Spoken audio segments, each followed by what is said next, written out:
Om Namo Bhagavate Vasudevaya. Om Namo Bhagavate Vasudevaya. Om Namo Bhagavate Vasudevaya. Om Jnanatimirandasya Jnananjana Salakaya Chakshurun Militam Yena Tasmai Shri Gurave Namaha. Shri Chaitanya Manobhistam Stapitam Yena Bhutale Swayam Rupa Kadamahyam Darati Swaparantikam.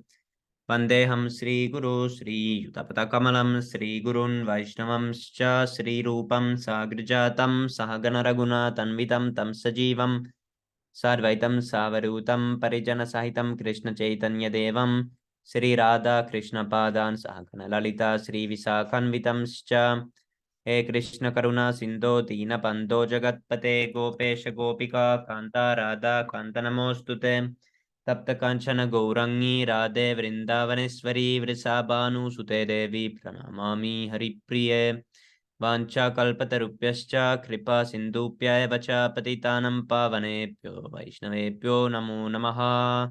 नमां विष्णुपदाय कृष्णप्रेष्ठाय भूतले श्रीमते भक्तिवेदांत स्वामी नितिनामिने नमस्ते सरस्वते देवे गौरवाणी प्रचारिणे निर्विशेष शून्यवारि पाशतरशतारिणे जय श्री कृष्ण चैतन्य प्रभु नित्यानंद श्री अद्वैत गदाधर श्रीवासारि गौर भक्त वृंदम हरे Krishna Krishna Krishna Hare Hare Hare Ram Ram Ram Hare Hare.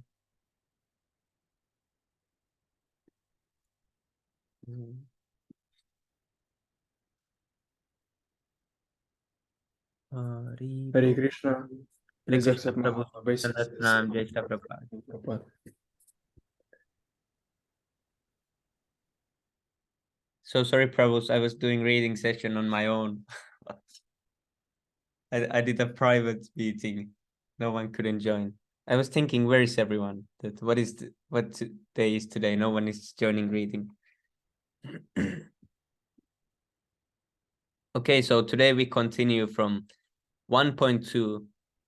Yesterday we went through this May 28th conversation where Prabhupada says, what is Prabhupada says? Particularly at the time when you are no longer with us. So what are we going to do with initiations? And Prabhupada says, I shall recommend some of you to act as officiating Acharya. Is that called Ritvik Acharya? Ritvik, yes. See, Ritvik, yes. There's nothing else. So,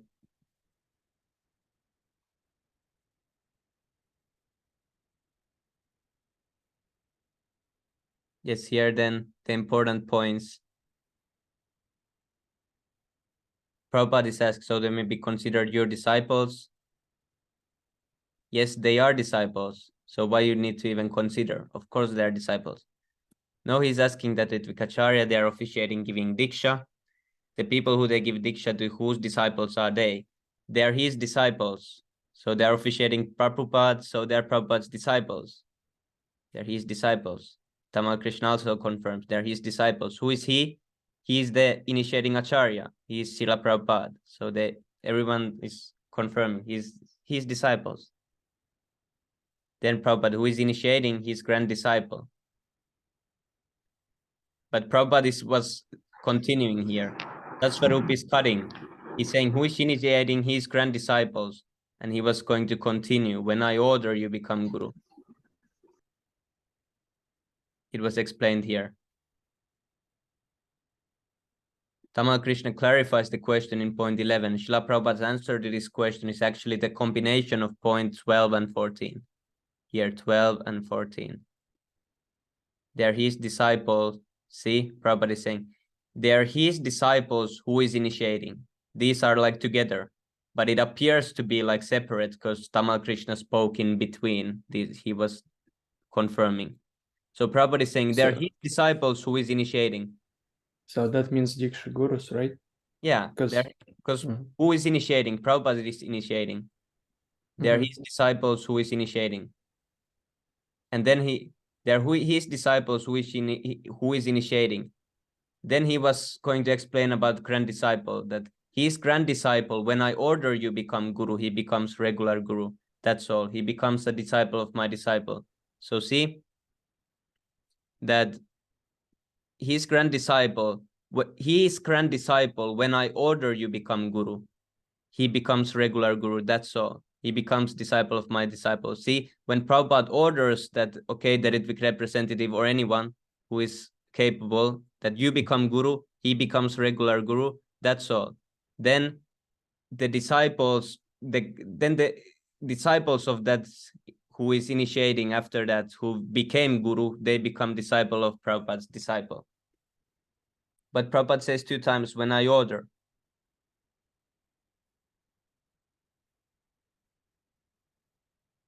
Yeah, this point actually was always confusing for me about grand disciples.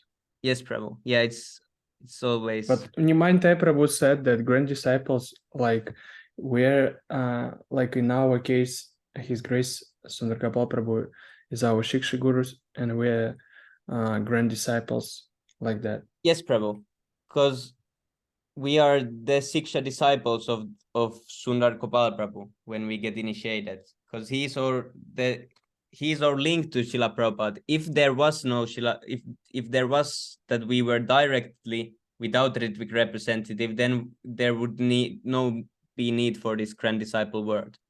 We are grand disciple through the Siksha Guru, and also if the Siksha Guru becomes Diksha Guru, then also we are grand disciple. It doesn't change.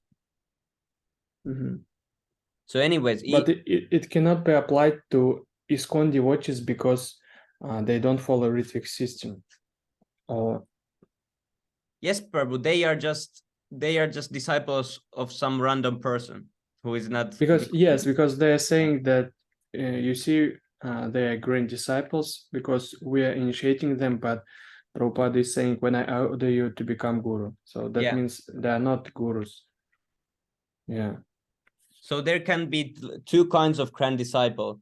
One is a person who is initiated by a Ritvik representative, or one is a person who is initiated by a Diksha Guru who was selected by Srila Prabhupada. But Srila Prabhupada didn't select. Necessary. Yeah. So only. Not necessarily it must be Diksha Guru, it must be Shiksha Guru also. Yeah. So in both cases, the disciple who is initiated, he becomes grand disciple. So what that means? Here it was. So Tamal Krishna clarifies the question in point 11. Srila Prabhupada's answers to this question is actually the combination of 2 points, 12 and 14. That means he said they are his disciples who is initiating. That means they're Srila Prabhupada's disciples as he is initiating, using the Ritviks as his representative in the ceremony. But halfway through this reply, Tamal Krishna reiterates Srila Prabhupada's words in 13. See, when Prabhupada is speaking, they are his disciples. He was going to say this whole thing, but then Tamal Krishna cuts it, and it becomes more confusing in the transcript. Yeah. It seems like 2 different. But when you read it together, they are his disciples who is initiating. It's so clear.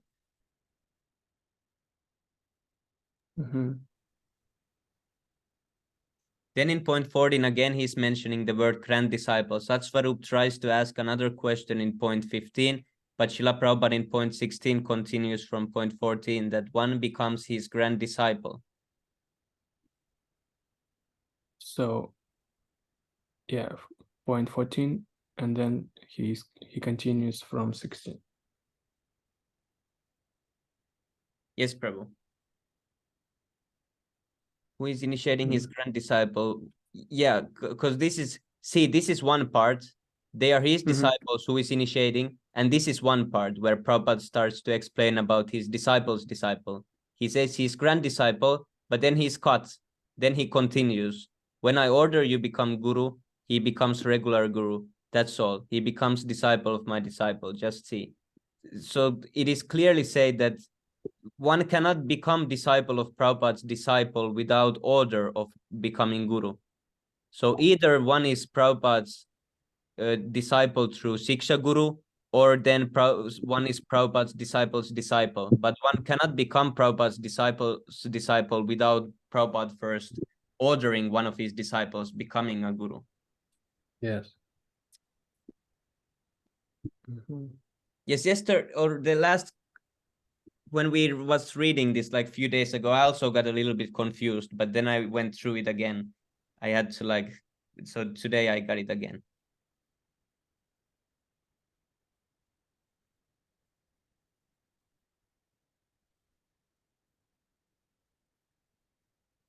Continues from point 14 that one becomes his grand disciple only when he orders any of his disciples to become guru.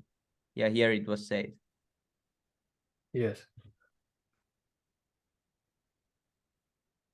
Then he clarifies that he must wait for his order to become what Srila Prabhupada terms as regular guru. So the order is not there at the time of this conversation. So this actually cannot be the so-called appointment tape. And yesterday we were having these arguments with Jacob Prabhu also.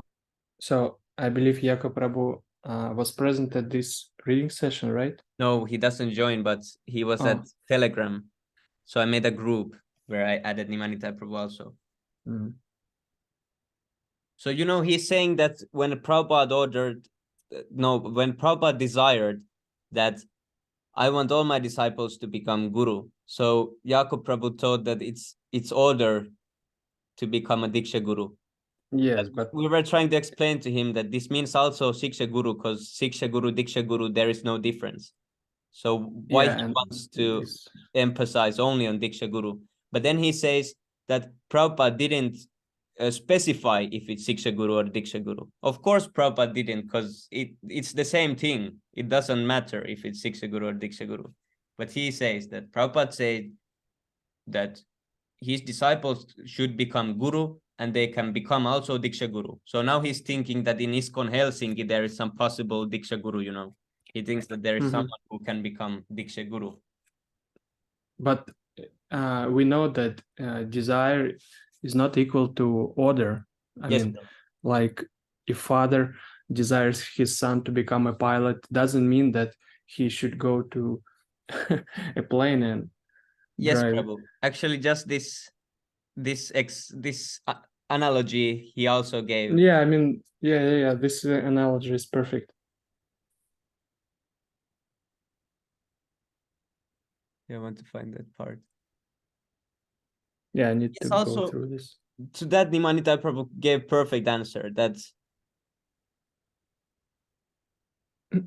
here he says that that's his desire. Otherwise, why would he say this? Because, you know, April 22, Prabhupada said that I shall choose some guru. So Prabhupada is saying that I will give an order. So that means whatever god you show me prior to that cannot be the order. Because if Prabhupada had already given the order, why would he say again that I'm going to give an order? That would be like, or even later. And then he repeats. See, yeah, when I order, you become guru. So May 28, there was no order yet, because Prabhupada said that I will. So how can you say that earlier statements are orders? These were like perfect. And I had been talking with Jacob Prabhu so much trying to explain these things, but Nimanita Prabhu, like, he cut it so fast. See, I can say I want all my sons to become bona fide airplane pilots. Is that an order for my 5-year-old boy to go now and fly a plane?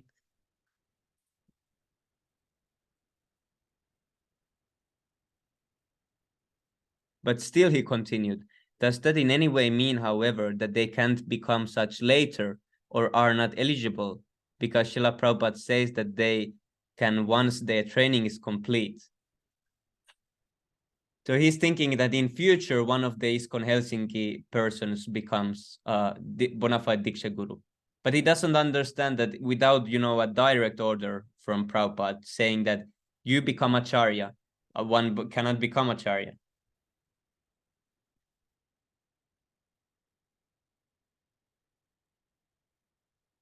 And this was amazing quote also.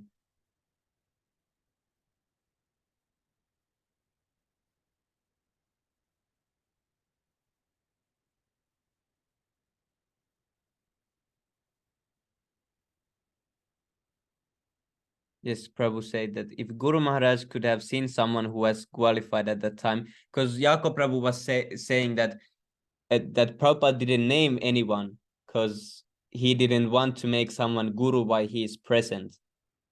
But of course, Prabhupada could have named someone that he will be the who will continue, even though that person was not supposed to be.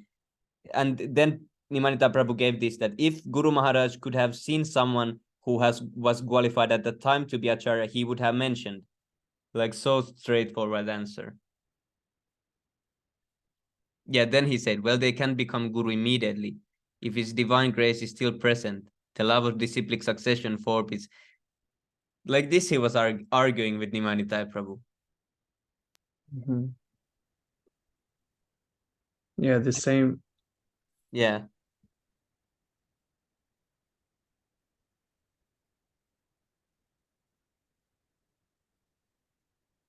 Yeah, the same happened in Gaudiya Math actually.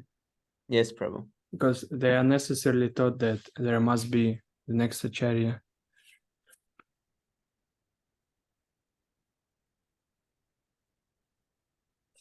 Then Nimanita Prabhu said, why do you speculate so much? What he's saying before this? Well, just because.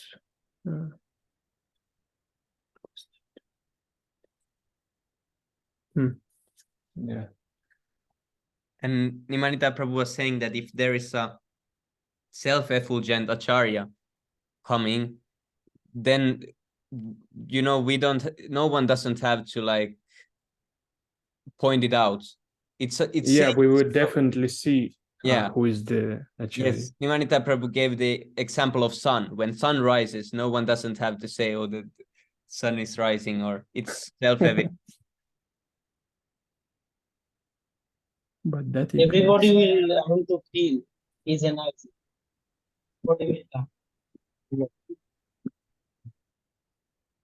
And then he just left. Oh, really? Yes, because he Without couldn't. saying anything. He was completely, debunked this whole thing. He couldn't. Yeah, when you cornered completely. Yeah.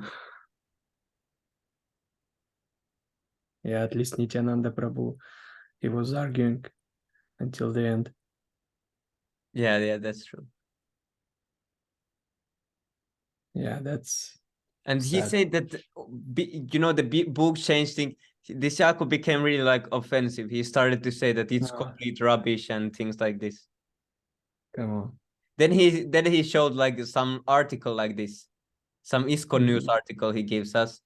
And Nimanita Prabhu straight gave this answer that here are some dangerous statements from the article that you shared.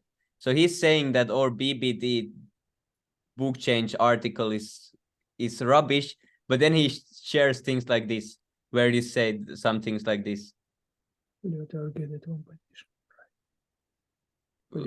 But this line is in Chaitanya Charitamrita. Like Srila Prabhupada is saying, we are right, they are wrong. Right? Yeah. That all of his. Yeah, he expected, but he never ordered. Yeah.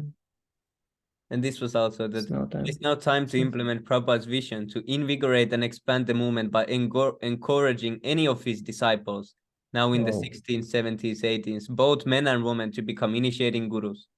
What is this? Yeah, this woman guru. Yeah, I recently downloaded one book, but it's a small. I mean, actually, it's a part of this book's like a sample that can women become a Diksha guru, but another devotee, he debunked completely this issue. I believe that Tveit Prabhu is going to make a video on that also. Yes, Prabhu. Like in few days, one nice video is coming also about the Ritvik thing. Okay, now let's continue this. 1.2. Yes, from this point, because when the May 28th conversation was there, Prabhupada noticed that, things are not so clear in their understanding. Here, I think Prabhupada understood when they were asking, like they didn't understand that Ritvik Acharya and the Guru or the initiating spiritual master, they're like two different things. They were mixing those together when they were asking these questions. So Prabhupada understood it, that they are still in confusion, that are they gonna be the initiating spiritual master? Is the Diksha Guru the initiating spiritual master? So they were confused still. And Prabhupada noticed this, and he was like, okay, I will make a proper, proper statement, a proper, what is it called? What this July 9th letter is, like proper announcement to everyone, how it's going to be. So from this, things get really clear. If we only had May 28th conversation, it would be, that would cause some confusion if that was the only final order. But Prabhupada clarified it, everything in this, when we see this. Okay, Haribol. 1.2, the official appointment of Ritviks. Srila Prabhupada did not leave the future of ISKCON hanging in the air with an apparently ambiguous conversation on May 28, 1977. He actually went on to issue a written directive to all the temples of the world in order to clearly spell out his intention. Now let us take a good look at this directive, which is the next piece of evidence, a letter dated July 9, 1977. A snapshot of the original letter is inserted below. It is a little difficult to read, therefore we have included a full reproduction of the letter right after the snapshot. But for now, we would like to draw your attention to the signatures of Srila Prabhupada and Tamal Krishna Goswami, Srila Prabhupada's personal secretary at that time. At the end of the document, snapshot, with 2 signatures, it is a legal document. Yes, so when there is some document that is signed by 2 persons, it becomes a legal document. All of ISKCON has to follow this directive without question. So it is not that like a normal letter anymore. It is just not some, some little piece of paper anymore. It's a legal document after that. So here you can see Tamal Krishna Goswami has given his approval, and also Srila Prabhupada's is here.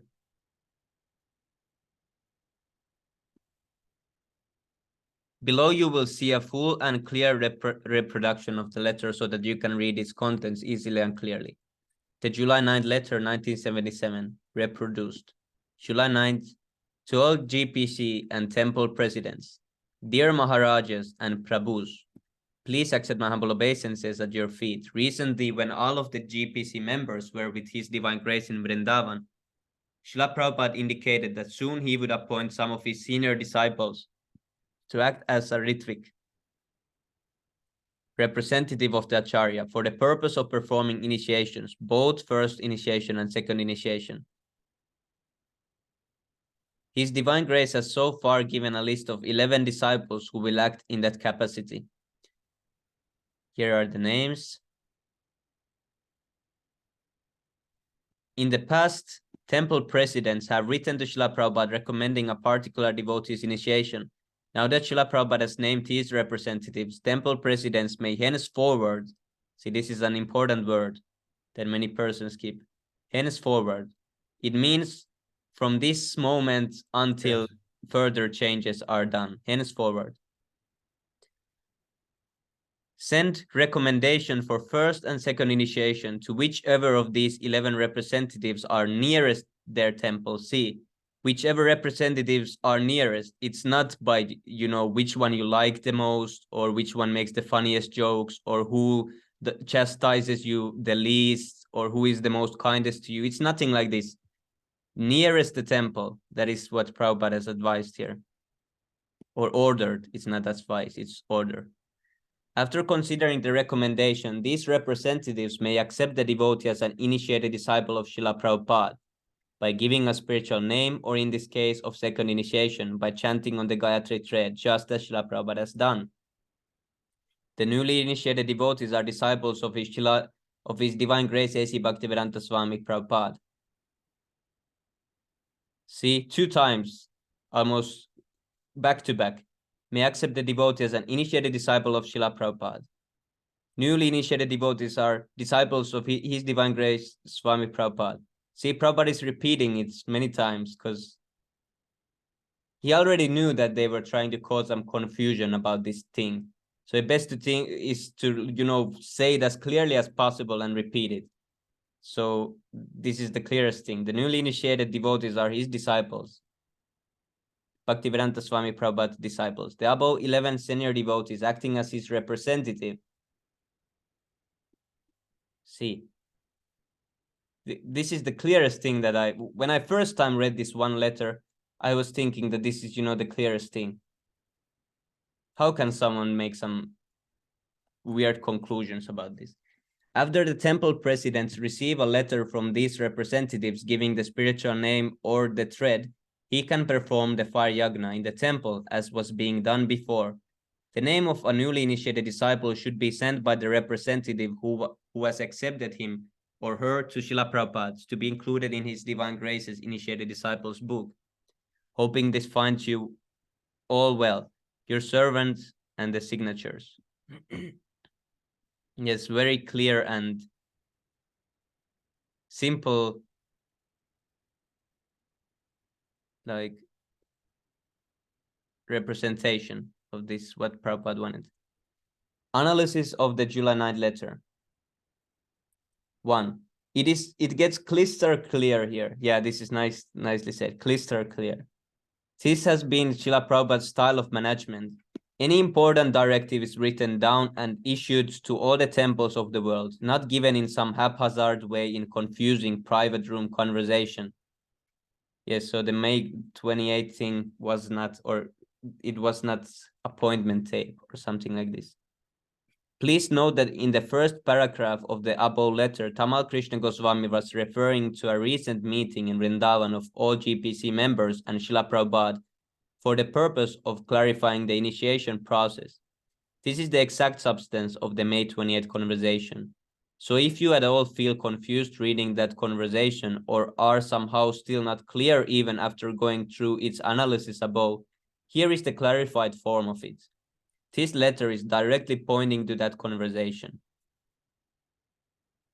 Moreover, it is important to remember how that May 28th conversation started.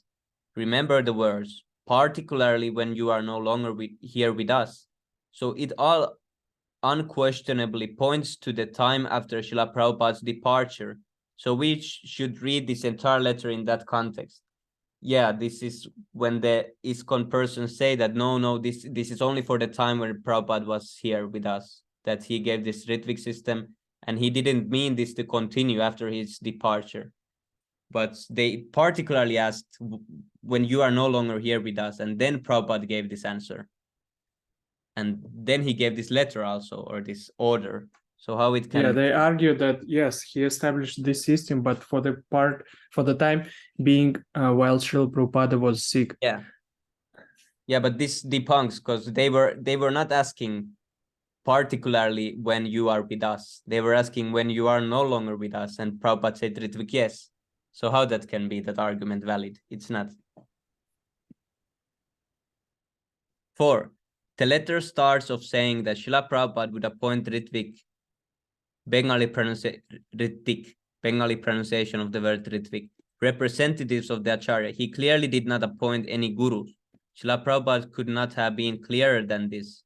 Next, he clarifies that the 11 names that are to be mentioned will act in capacity of Ritviks, reiterating that they are not appointed as gurus. 6. The next big thing comes after the 11 names have been mentioned. The word henceforward indicates an immediate start point, but an indefinite end point, or at least until another order in the future supersedes this order. Yes, this is what answers to those who say that no, it was only for... They don't know English then. They don't know what henceforward means. And for a fact, Srila Prabhupada never issued any order after this to imply that these 11 persons would automatically become gurus after his disappearance. Yes, this was the main thing that I tried to explain to Jacob Prabhu. And he was saying, no, but his previous, when he had said that he wants everyone to become guru, that's the order to become Diksha Guru. He was saying like this. Thinking that, Prabhupada is some stupid old man, thinking like this, that he doesn't know how to make a proper announcement and how to manage. How he thinks Prabhupada managed to start 108 temples, but he cannot solve a simple thing like this, that how the initiation... Yeah, and he left something unclear, and must make it clear. Yeah. How is it? So they are seeing that in everything Prabhupada was perfect. He never made mistakes. But in this thing, they see that, oh, Prabhupada made mistakes. Yes. Moreover, this word should be understood in the context with the original question of the May 28th conversation, in which Satsvarupa Das Goswami said, particularly when you are no longer here with us. Then it is said that the recommendations for initiation should be sent by the temple presidents to whichever of the 11 representatives are the nearest their temple. The word nearest implies convenience and not a sacred guru-disciple relationship, which is based on a deep sense of trust. Yes, this I see always in ISKCON, that they are like encouraging that you find, the guru that is suitable for you, that is like who you can have a nice guru disciple relationship. Yeah, they want you. I like how this guru makes jokes and all that. Yeah. So they choosing like that. Yeah, and they are like, then the other disciples of other guru they're like, having competition, that my guru is better than you. You should, come to my guru when some new disciple comes. There is so much envy going on, and there's like, many small teams inside this ISKCON, and even inside one temple, because even when I go to the Helsinki thing, when I went, I noticed straight away there is one Gaudiya Math team, one Ritvik portion. They're like separated all. Few teams for one guru, one team for one guru, one is Gaudiya Math, one is Ritvik. Then they are, having fights and quarrel between each other. Yeah, how they're capable of living together if they have so different opinions. Yeah, and they can't, because then there is fights, and one is saying that, oh, this person is not respecting me and he's envious of me, and yeah, then they have fights. And the temple presidents have to solve these, and they have to, where is the Krishna consciousness is in this? It's like some dog shelter,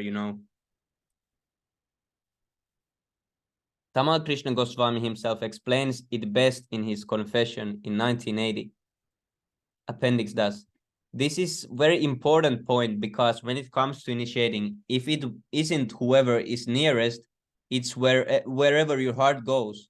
Who you repose your faith on, you take initiation from him. But when it's officiating, it's whoever is nearest. Yeah, because there is not many Prabhupads. You cannot choose that which Prabhupada is you like the most. All the Ritvik representatives should be same as Prabhupada, because they're representing Prabhupada.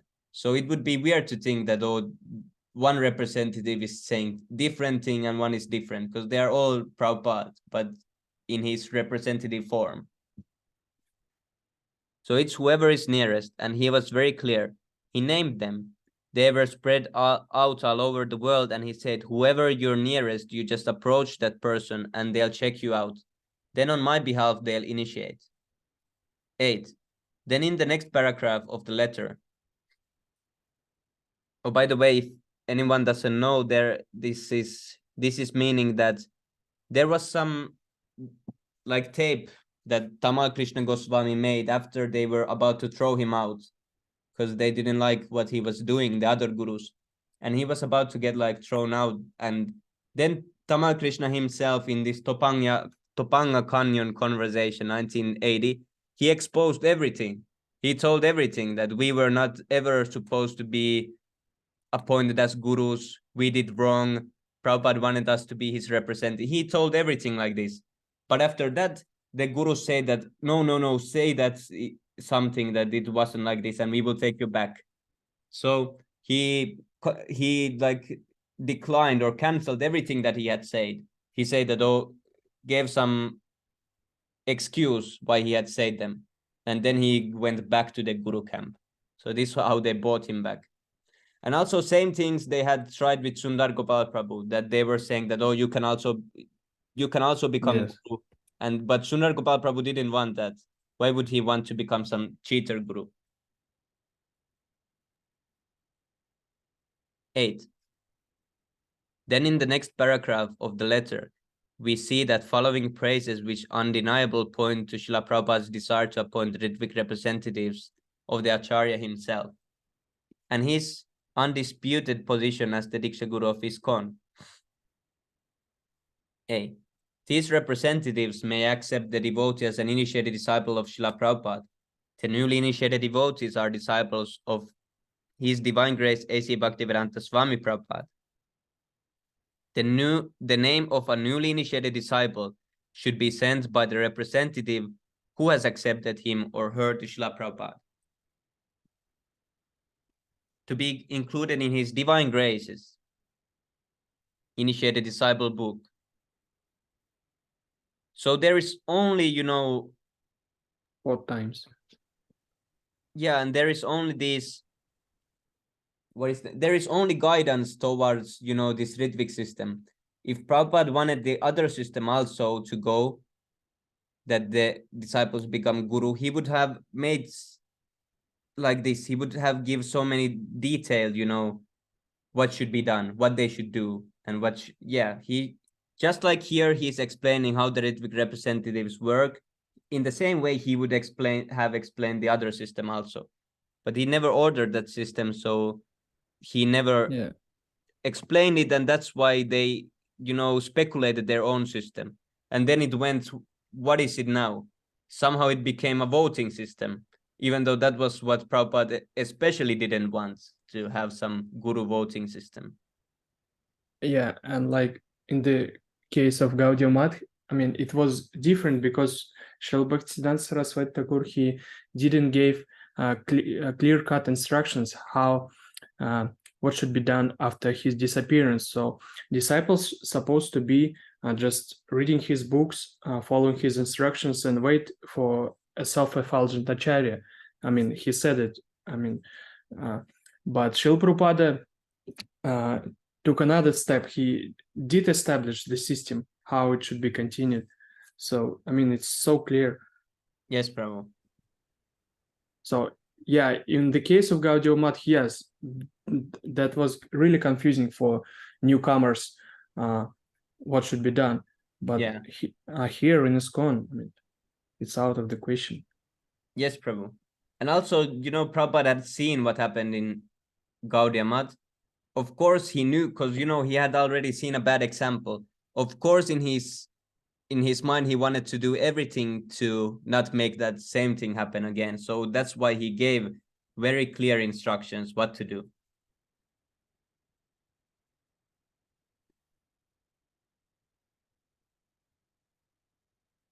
Okay. 9. As we can see, the same point was repeated 4 times. In a lecture on Srimad Bhagavatam 627 in Vrindavan on September 10, 1975, Srila Prabhupada said, the Shastra reminding us 3 times, just like we stress upon something, that do this, do this, do this thrice. So therefore, they said 3 times, Harer Nama, Harer Nama, Harer Nama, so that he may not forget. He may not be misguided by so-called Mayavadis that any name, no, Harer Nama 3 times, Harer Nama, Harer Nama, Harer Nama, Eva, Kevalam. Chaitanya Charitamrita Adi Leela 1721. Again, Eva. Then again 3 Eva times. means certainly. Yeah. Kalau nast, Eva gatir anyatha. You cannot deviate from this process. There is no other alternative process. You cannot say that I will be liberated by this process or that process. No. If repeating thrice makes something important, what about 4 times then? Nice point. Yes, Prabhu. 4 times. Yeah, like, yeah, I used to listen one ISKCON guru, but before coming to Srila Prabhupada, but he always stressed on that we should read Srila Prabhupada's books. So he actually was a good guru. He was just misguided because he didn't know about this Ritvik system. So he also gave these examples that this repeating 3 times only for fools in Kali Yuga. So we are so fools that everything should be repeated thrice. Yes, Prabhu. 4 times. Added 1 extra also. 10. One may ask as to what would happen after these 11 have passed away or fallen from grace for any reason. A. The sentence prior to the list of 11 representatives reads, His Divine Grace has so far given a list of 11 disciples who will act in that capacity. The words so far indicate that there is no intention to make them the final list, and that is exactly what confirmed in point B below. Tamal Krishna Goswami, in his confession in 1980, quoted Srila Prabhupada as saying, as is necessary, others may be added. Yes, because many ISKCON persons say that only these 11 they can do, and if they all fall down and no one helps them to get back, then the gates are closed. Then everything is closed. And another group is saying that yes, as is necessary, others may be added they should be added by GBC, like IRM. Yeah. So we should wait for GBC to get out of this sick condition and become a good GBC. Then they appoint some Ritviks gurus. I mean, yes, Prabhu. Some Ritviks, and then we can continue from that. Yes, but Prabhu. This was it's not possible. Yeah, this was also Jakob Prabhu's what he was kind of saying. He was saying that, to make this thing proper and everything work out again, everyone who knows about Ritvik, we need to go to the ISKCON temples and we will need to help them. This was his, plan of action that he was going to do. That he will go to Helsinki and save them all. But how will he do that? Because he himself doesn't have clear understanding about this subject matter. So how can you help others if you haven't accepted Prabhupada yet? Yes. And we were saying to him that, yes, of course, we want to also that the ISKCON persons, they also join, but it's not like, that we are going after them, that we are going to their temple and there we're begging them, oh, please accept this. That's not like the proper way.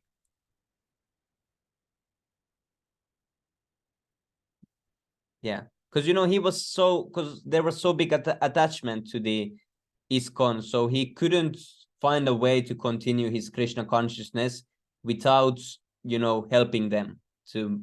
But it's not possible to make the whole temple follow you. They were about to kick him out many times when he talked about. So now he's compromising more. He's not speaking so straightforwardly, and he's like trying to, in some subtle way, make them Ritvik. But that's the weirdest thing. Then he's getting agitated himself. So that's not a proper tactic. So this letter directive is rock solid evidence to show that Srila Prabhupada set up the Ritvik system of initiations, and is thus forcefully driving the point home that all future disciples of this movement are his disciples.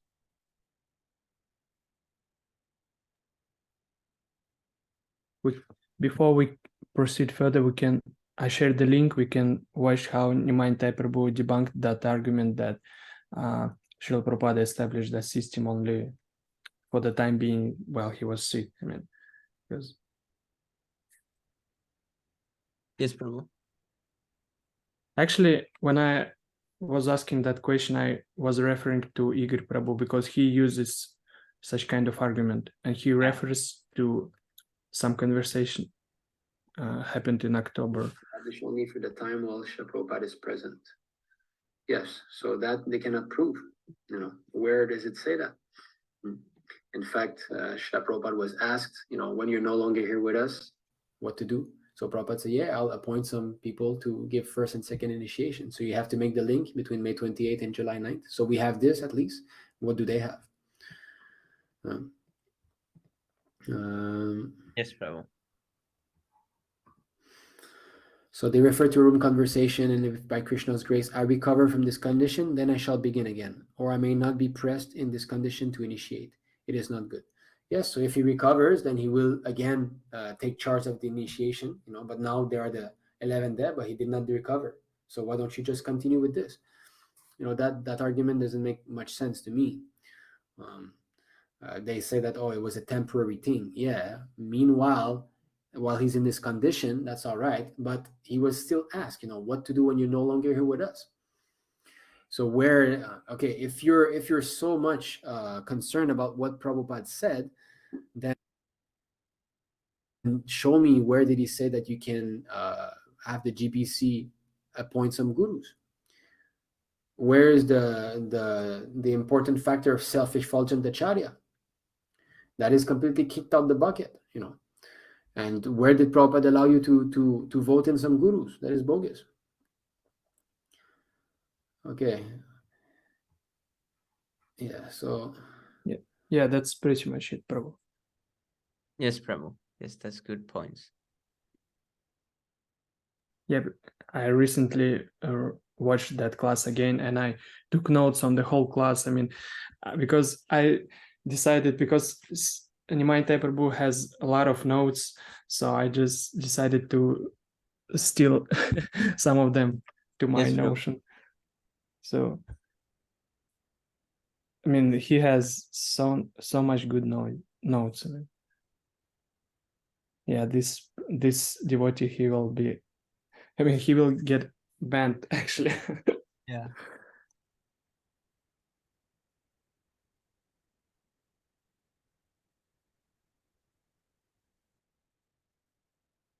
Second.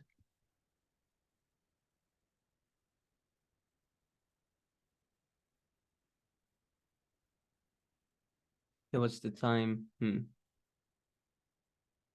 Should we read this or should we read it tomorrow?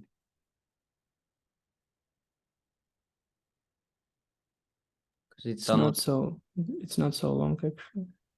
Yes, Prabhu. Okay, who wants to start this?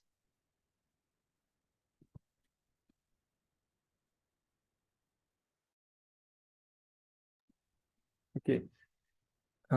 Analysis of Srila Prabhupada's Declaration of Will. Further evidence comes from Srila Prabhupada's Declaration of Will. The will is quite lengthy to reproduce here, so we shall only look upon those points which highlight the position of Srila Prabhupada as the initiating spiritual master, Diksha Guru of ISKCON. To view the entire will of Srila Prabhupada, please refer to Appendix A. The first point. The governing body commission, GBC, will be ultimate managing authority of the entire International Society for Krishna Consciousness. A. Now, suppose in a temple, Mr. A is the temple president, Mr. B, the GBC representative of the geographical zone in which the temple exists, and Mr. C, the guru of the temple president. Now, Mr. A will want to be a loyal disciple of Mr. C, and if at all an instruction of the GBC representative Mr. B does not coincide with his guru Mr. C's instruction, he would choose to be loyal to his guru Mr. C rather than the GBC representative Mr. B. But this constitutes a disobedience to Srila Prabhupada, because according to Srila Prabhupada, the GBC has to be the ultimate managing authority, not anyone else. The above consideration shows that by following the current guru system, one is forced to offend. The above consideration shows that by following the current guru system, one is forced to offend either one's guru or Srila Prabhupada in such conflicting situations. But by following the Ritvik system of initiation, there will be no such contradiction. Each temple will be an ISKCON property and will be managed by 3 executive directors. The system of management will continue as it is now, and there is no need of any change. By introducing the guru figure into the scene, the system of management is put through a change, which is against the order of Srila Prabhupada. Due to this unauthorized change, ISKCON history has repeatedly shown that there have been many managerial problems because the less than perfect gurus tried to wield their influence over their disciples, while the temple management could not have any control over them. The temple management is put under enormous strain in this way. Yeah. The less than perfect Guru straight.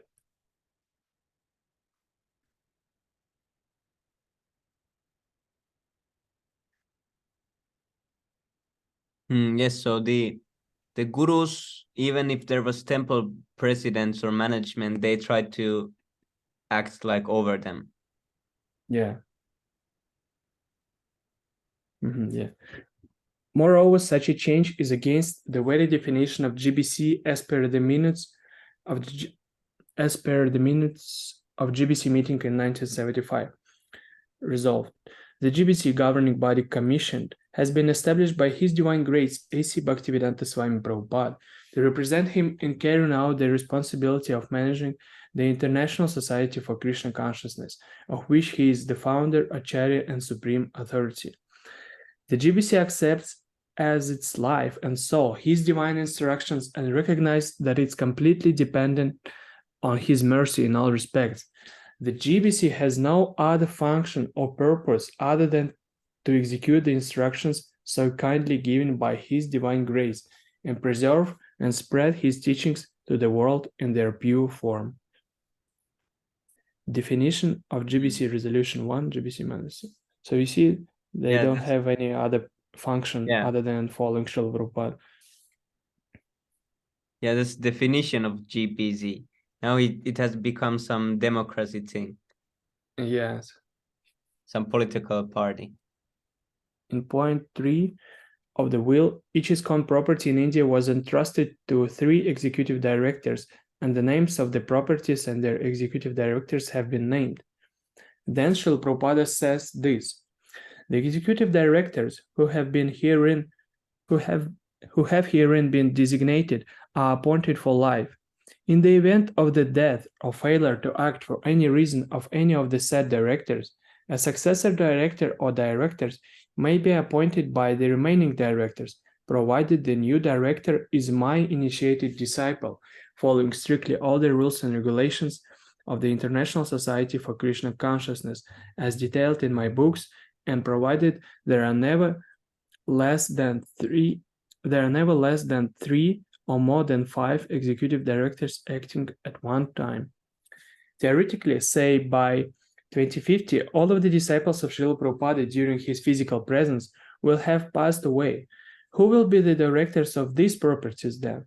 The only deduction should be that all the future disciples of this movement are Srila Prabhupada's disciples initiated through the Ritvik system of initiations set up by Srila Prabhupada himself. Yes. How are they going to continue this guru system if they really, if they pass away? Yes, Prabhu. This is actually one point also that they cannot, this is a stumbling block to them. Yeah, how would GPC continue if there was no more initiated disciples, if only an initiated disciple can become one?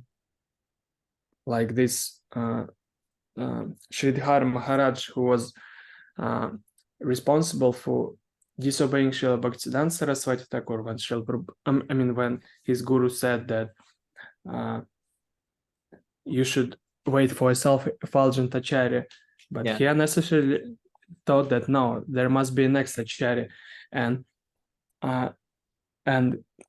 actually he was very nice with Srila Prabhupada because he was God brother and all, and he was supportive of everything that Srila Prabhupada did. But when his disciples, Srila Prabhupada's disciples, after his disappearance, went to see Sridhar Maharaj for advice, instead of saying that you should follow a Ritvik system, left by Srila Prabhupada, he said, no, you should appoint some of you as a guru and continue from that. But later on, when he was about to leave his body, Sridhar Maharaj, he himself appointed one of his disciples as a Ritvik, and he said that from now on, everyone who will come to Gaudiya Math, he will be initiated by this person, but he will be my initiated disciple. So you see this hypocrisy. Yeah. So yes, Prabhu. So when it's time for him to die, yes, okay, Ritvik system was all right. But when the disciples of Srila Prabhupada went to see him for advice, he said, no, Ritvik system. I mean, he never even mentioned it. He said you should appointed some of you as a guru. Yes, So, Prabhu. Yes, when it's the and question of oneself being a guru, then yes, everything I want yes, to be a guru in future also, but no one else can be a guru yeah, maybe we will go through this after this reading. Okay, B. When the draft of the will was being read out by Giriraj Swami on June 2nd, 1977 to Srila Prabhupada, they highlighted words in bold above were an initiated disciple, but in the final document we see that it has been changed to my initiated disciple. This shows that it was a deliberate move by Srila Prabhupada. Yeah. Srila Prabhupada's intentions in the declaration of his will are consistent with the July 9, 1977 letter directive and the May 28, 1970 conversation. He clearly pointed to the Ritvik system of initiation, thus willing to retain his position of the Diksha Guru of ISKCON even after his physical departure from this world. Yes, Prabhu. See, here there is 3 different announcements that all confirm the same thing. So it's consistent. It's really consistent. Yeah, the whole thing is consistent. Yeah, also it is said consistent. Yes. There is no, because when someone goes through this like one by one, he sees that everything is consistent. There is nothing unclear. Only when one starts to think that the guru system must be there and he starts to, forcibly try to find some evidence, then everything becomes inconsistent. There is not consistency or anything. There is because they all have direct relationship with each other. Yeah. Oh yes, no, it didn't. Okay, from this we can continue tomorrow. Yeah, where is about Sridhar Maharaj? I wanted to read. 1 second, I'll find it.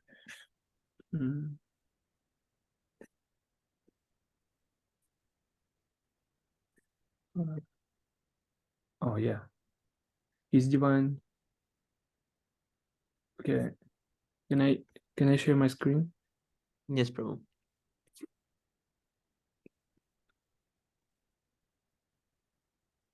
Oh, I cannot. You should allow this. You should allow me to share my screen. Okay, thank you.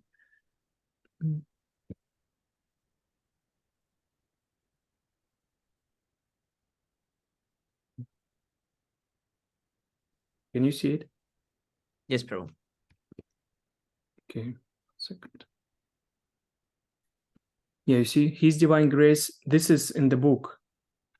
His Divine Grace, Srila Bhakti Raksak Sridhar Dev Goswami Maharaj, founder Acharya of the Math. It was on Gauri Purnima, March 22nd, 1976. According to the desire of my Divine Master, I have been maintaining this disciplic succession, but it is no longer possible for me, as I am now too old and invalid. You all know that from long ago I have chosen Shriman Bhakti Sundar Govinda Maharaj, and I have given him sannyas. All my Vaishnava God brothers are very affectionate towards him, and it is also their desire to give him this position. I have previously given to him the charge of the Math, and now I am giving him the full responsibility of giving Harinam, Diksha, Sannyas, etc. as an Acharya of this Math on behalf of myself. Those who have any regard for me should give this respect and position to Govinda Maharaj as my successor. As much as you have faith in my sincerity, then with all sincerity I believe that he has got the capacity of rendering service in this way. With this, I transfer these beads, and from now he will initiate on my behalf as Ritvik. The Ritvik system is already involved both here and also in the foreign land. What is this foreign land? Yeah. It means West, where Srila Prabhupada is preaching. The Ritvik is the representative. The Ritvik is the representative. So if you want to take from me and you take by his hands, then it will be as well and as good as taken from me. In the Mahamandala, Sagar Maharaj, formerly Akshayananda Swami, and many others, also Ritvik of Swami Maharaj, Srila Prabhupada, and also myself, they used to call Srila Prabhupada Swami Maharaj. So you see, many others are also of Ritvikov's. So he knew of Ritvik system at that time. Yeah. Perfectly knew.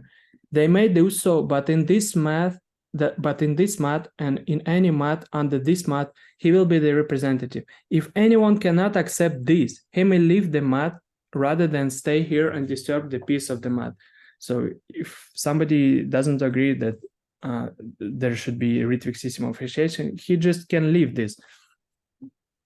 With all my sincerity and good feelings to Guru Gauranga, to the Vaishnavas and the Acharyas, Mahaprabhu, Panchatattva, Radha Govinda and their Parsadas, with all my sincere prayers to them, henceforth he will represent me in this affair beginning from today's function.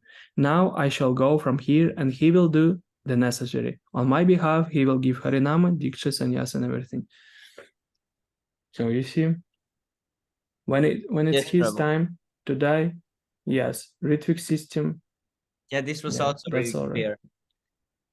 So even in Gaudiya Math, they all knew that the system like this is there, and yeah, there is nothing unclear. Yes. Like actually, like some few days ago, I saw some article. I saw some letter written by Prabhupada where he was talking about Sridhar Swami, and he was saying he was saying like good things about him, like that you can go to him for advice and like this. I was reading a letter like this. I had never seen it, but I didn't save it. Now I don't remember it. So I would like to have clarified on like which context that was said and is it used by the ISKCON person saying that it was a good thing to go to Sridhar Swami? Because there is one letter that at least this regarding the 92 section case against the Gaudiya Math, I don't think there is any possibility of compromise. Both the Bagbazar Party, Sridhar Maharaj's group, and Mayapur Party, Tirtha Maharaj's group, have unlawfully usurped the missionary institution of Srila Prabhupada, and whenever they will talk of a compromise, it means another complication. So yeah, this bunch of quotes on Gaudiya Math, Srila Prabhupada, yeah, you see, rather you should avoid strictly meeting with them. The Gaudiya Math institution has become smashed, at least stopped its program of preaching work on account of personal ambitions. So this is a very direct instruction. So I have now issued orders that all my disciples should avoid all of my god brothers. That was when? In 1975. They should not have any dealings with them, nor even correspondence, nor should they give them any of my books, or should they purchase any of their books. Neither should you visit any of their temples. Please avoid them. You see how direct it is. True. Yes, I've seen this. So I was confused when I saw that one letter. I don't think if I was thinking if it was like before 1970 something, because it was like really direct that about Sridhar Swami and that you can go to him for advice if it was said like this. So I got confused on that. Like in content, it was. You mean Srila Prabhupada forbade to go to Sridhara Swami? Yeah, like he said that it's okay in that letter. I believe. Yeah, I know what you're talking about. He said he's authorized to act, and like this he said. Yeah, I know how to find it. Let me quickly find it. This is actually, I believe, in the book about BBT books. 1 second.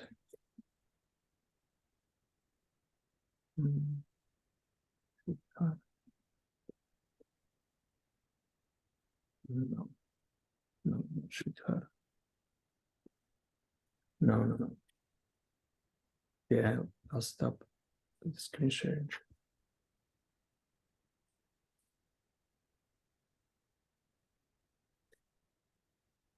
Yeah, I thought because in in this PDF document about usage of BBT books, Srila Prabhupada is saying that you can take advice from somebody from Gaudiya Math, but it's not Sridhar Swami. I've just checked. Maybe somebody else. Okay.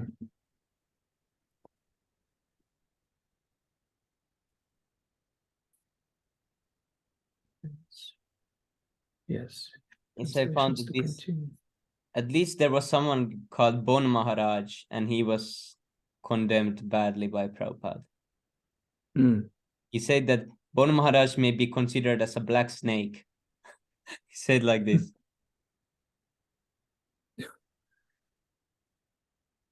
Oh, yeah. Actually, Prabhu. Yeah, here Yeah, I found it. Prabhupada says, yeah, also.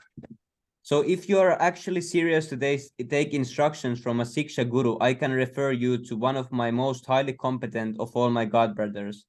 This is B.R. Sridhar Swami, Sridhar Maharaj, whom I consider to be even my Siksha Guru. So what to speak of the benefit that you can have from his association?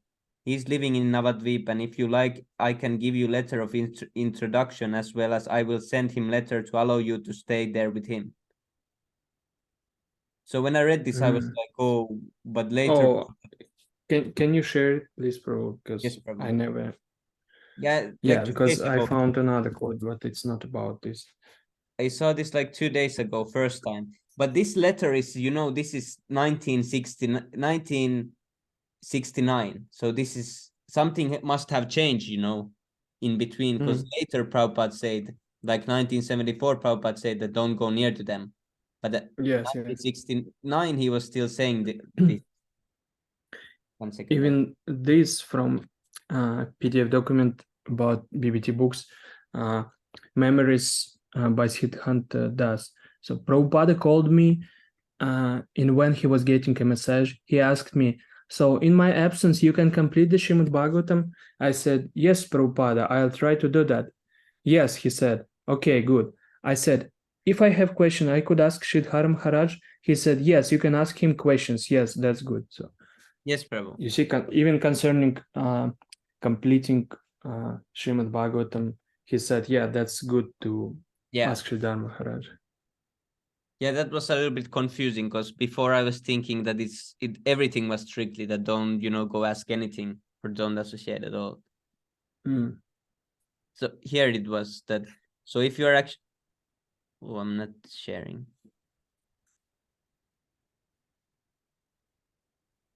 So if you're actually serious to take instructions from Siksha Guru, I can refer you to one of who is most highly competent of all my god brothers. This is B.R. Sridhar Maharaj, whom I consider to be even my Siksha Guru. So what to speak of the benefit that you can have from his association? He's living in Navadvip, and if you like, I can give you letter of introduction, as well as I will send him letter to allow you to stay there with him. So if you and Achyutananda are not lost to the poison of Bon Maharaj and are still serious about advancement of your spiritual life, I will advise you to go to Sridhar Maharaj, or else I do not know what will save you. So my advice to you both is that you immediately leave the unhealthy and envious association of Bon Maharaj and either proceed to Germany as I have instructed you, or at least you go to someone who will be competent to act as Siksha Guru. This is Sridhar Maharaj. So someone was giving this reference to say that Prabhupada authorized him to be Siksha Guru. Yeah, but in this case, you can see also that it was not normal case because Prabhupada was trying to save some persons who were being poisoned by some other Gaudiya Math, like even worse person. So I think maybe Prabhupada wanted to shift them away from this black snake, because he was saying black snake. Yeah, and it was in 1969. Yeah. Because after that, I believe he noticed that some of his disciples keep Gaudiya Math books in the temple and reading them instead of Srila Prabhupada's books. And he even asked them, why you read their books? Why don't you read my books? What is that? Yes, Prabhu. Yeah, here Prabhupada was saying that, or else I do not know what will save you. So this seems like, you know, a last measure. That's Yeah. so they cannot say that, though Prabhupada said this, that then everything that, and here you see that Prabhupada ordered them that you can go, but Prabhupada didn't order the others. So when Prabhupada says that you do like this, then you must do. But if Prabhupada don't say, then you shouldn't do. Yeah, we should understand this in the proper context.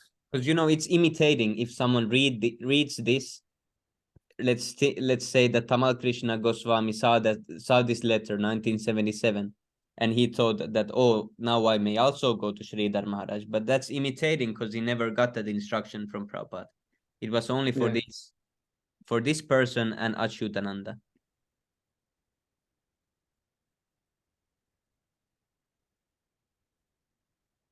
Oh, and they had lived with Sridhar before this, Achyutananda and Prabhupada.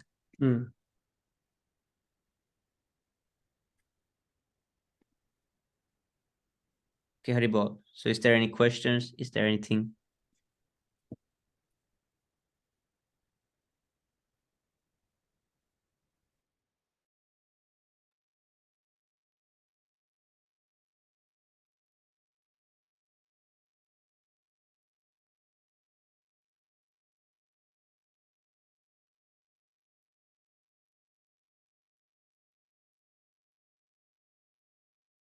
So what Nimanita Prabhu said in the end after he left?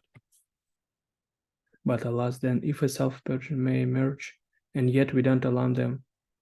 Yeah, but is he really emerged? Like, and also Nimanita Prabhu's point was that, you know, see what he says, and yet we don't allow them to initiate anyone.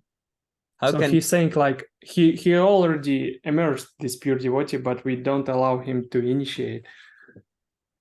Yeah, and the point is that, you know, because the self-effulgent acharya or a bona fide spiritual master, anyone who is bona fide representative of Krishna, they are free from material rules and regulations and completely free from, you know, material modes. The modes cannot control them. So how can you say that you will allow him? How you will give permission to that self-effulgent acharya? If he wants to initiate, will you stop him of initiating? He will initiate if he wants, because he has. Yeah, I think he thinks like, okay, ISKM, you follow Ritvik system, but at the, I mean, right now, for example, somewhere appears, I mean, a pure devotee appears, I mean, a self-effulgent acharya. What are you gonna do with that? I mean, are you gonna control him and not allow him to initiate? So he thinks that, yeah. Yeah, that's not even possible. You cannot control guru. I mean, suppose a pure devotee comes, I mean, and we see that he's really a pure devotee, like, I mean, he's a self-effulgent acharya. I mean, everything will be arranged. Yeah. I mean, we will know how to proceed further. Yes, I mean, why should we speculate? Yeah, why should we speculate about it now? We cannot know what's gonna happen. I mean, after a self-effulgent acharya emerged, because maybe he will continue from Ritvik system. Maybe he will create another institution. I mean, how can we know? I mean, let's figure. I mean, let's talk about it when this really happened. I mean, but not speculate. Yes, Prabhu. He's thinking that, you know, we can affect his coming or what he's doing, or always thinking that, you know, I'm the doer. If I do something, then something will happen. But it's not like that. We're not doing anything. Actually, it's not a proper question, because I mean, it's about future. How can we speculate? When it's happened, yes, let's discuss on this. Yeah, this Nimanita Prabhu answer was nice when he said that, how can such a pure devotee be within our control? To say allow to a pure devotee is like voting if we can allow the sun to rise or not. Yeah. Yes, it's based on false ego to think that all this rests on our arrangements. we don't So allow it is them. Krishna. It's same that saying during nighttime, same as saying that I don't allow the sun to rise next morning. Yeah, and it also sounds for me like he's saying that he already knows the fact that a self-effulgent Acharya is here, but we ISKM don't know this yet. Yeah. So And he's looks like he already found somebody. yes, Prabhu. Very Yeah, I was also thinking that even though the Acharya, self-effulgent Acharya, he can appear anywhere and at any time, but I was thinking that out of all the places, would he appear, in Finland, in Malmi, in Helsinki, ISKCON? I think that would be really weird, that because the Jaakko's point is that he is going to the ISKCON Helsinki and he thinks that there is, someone who is bona fide.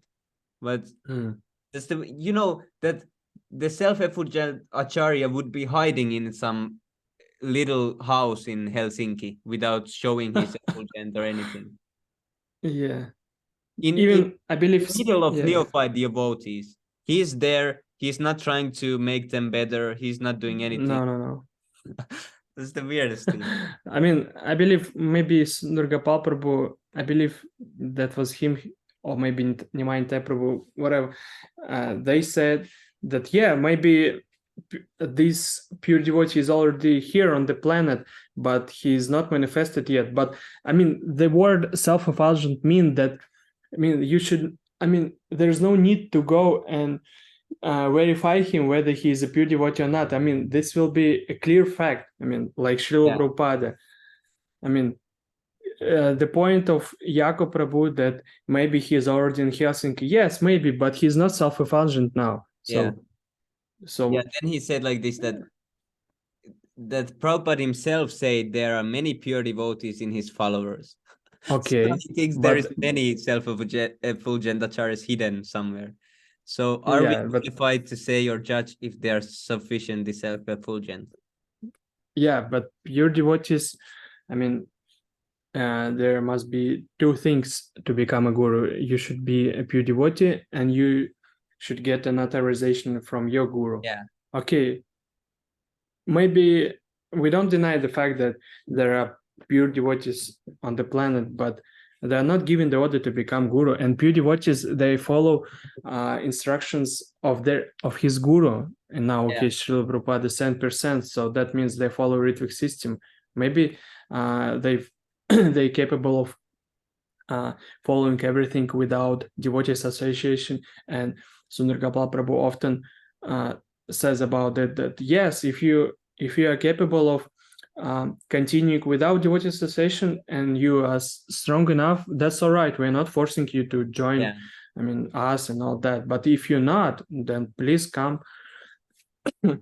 So yes, Prabhu. And pure devotee, self-effulgent, I mean, they're following somewhere in the corner of the world, but they understand that I'm not given an order by Srila Prabhupada, so I'm just following his instructions like that. Not that I'm going to declare myself as an acharya of the world. And and at least it is like totally sure that in ISKCON there is not any self-effulgent acharyas there, because it's not possible. One cannot stay in ISKCON and say that I'm a self-effulgent acharya, because when you disobey Srila Prabhupada's order, because it's Prabhupada's movement and Prabhupada has told how ISKCON works, and if you disobey that, you cannot be anything after that. You're a demon after that. Prabhupada says that Shiksha Guru who disobeys, he cannot be Shiksha Guru or anything. He's a demon. Prabhupada says like this.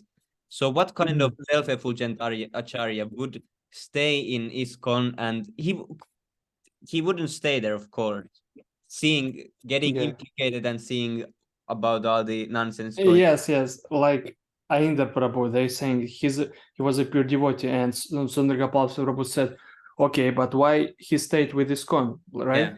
And then they counter argue, but this was really hard to go against them, so he was against them, but he was with them at the same time. But Sundar Gopal Prabhu said, I was also against them, but I wasn't supportive of their system. I left them. I mean, Yeah. how can I be with them?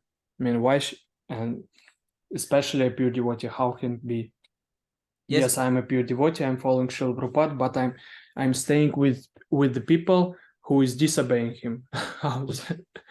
Yes, Prabhu. And as you just said right now, that if there was, some self-effulgent acharya, and Sundar Gopal Prabhu also said that then he can go alone and he can still continue. Yeah. This is, kind of what Sundar Gopal Prabhu did, because he went alone and he said, okay, I will do this then.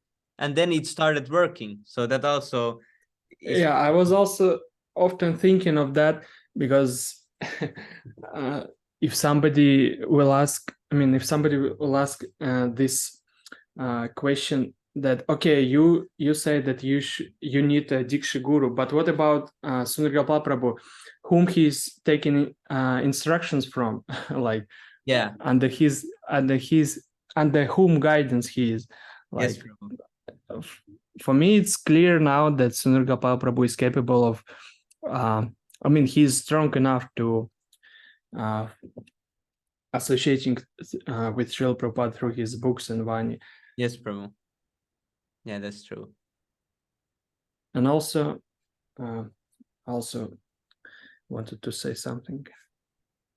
Yeah, Sundar Gopal Prabhu said that if this self-effulgent acharya appears, this must be another institution. He cannot go in ISKCON and make his own rules and all that, because ISKCON is an institution of Srila Prabhupada, and Srila Prabhupada established Ritvik system for ISKCON. But if another pure devotee appears, another self-effulgent acharya like Srila Prabhupada,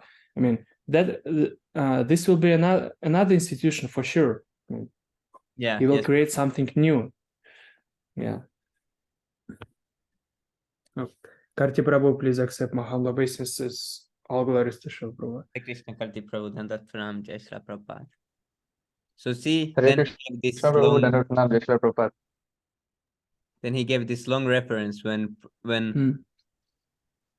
because he said many pure devotees in ISKCON, and then Nimanita Prabhu asked this argument we know then how he says to that, debunk. yeah. Tamal Krishna is saying we are not, we are conditioned soul. Srila Prabhupada said yes. And then in 7 months after Srila Prabhupada's disappearance, all of them became pure devotees. Yeah. It would it's really suspicious, because if it was only one devotee, okay, but all of them, really? yeah, that I was also saying. Yes, See, Prabhu. here Prabhupada These says people that... acting like... Yes, Prabhu. No, Prabhu, please continue, Prabhu. Yeah, I was just showing that he was showing this, that Srila Prabhupada says that I have got many sincere and pure devotees. So this was a fact, that's many pure devotees there. Actually, the thing with Jaco Prabhu is that he's trying to, be the savior, but he's not in a spiritual position to do so. Yeah. So actually, Srila Bhaktisiddhanta Saraswati Thakur, he says that a Kanishtadhikari is one who has been given initiation by a bona fide spiritual master and has surrendered onto him. So even to come to the platform of Kanishtadhikari, one has to get initiation from a bona fide spiritual master and surrender onto him. Absolutely. That means that that means he's not even a Kanishta, but he wants to act like a Uttamadhikari because he wants to be the savior. So this is, and Manu Prabhu also once messaged, on the same day he messaged that, even Srila Prabhupada, of course, Srila Prabhupada could have saved the whole movement, but to set an example for us, he created his own movement, meaning that if there's any acts of impropriety going on, we should not try to be the so-called savior and so on. So this is complete bogus, actually. I was very much disturbed to know that, Swami Prabhu spent 7 months on him and not even one change has come onto him. So he's just completely bogus fellow. Yeah. Technically.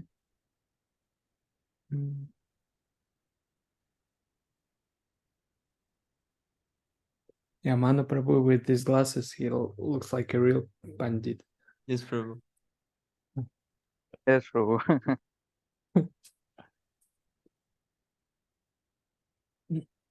See this part.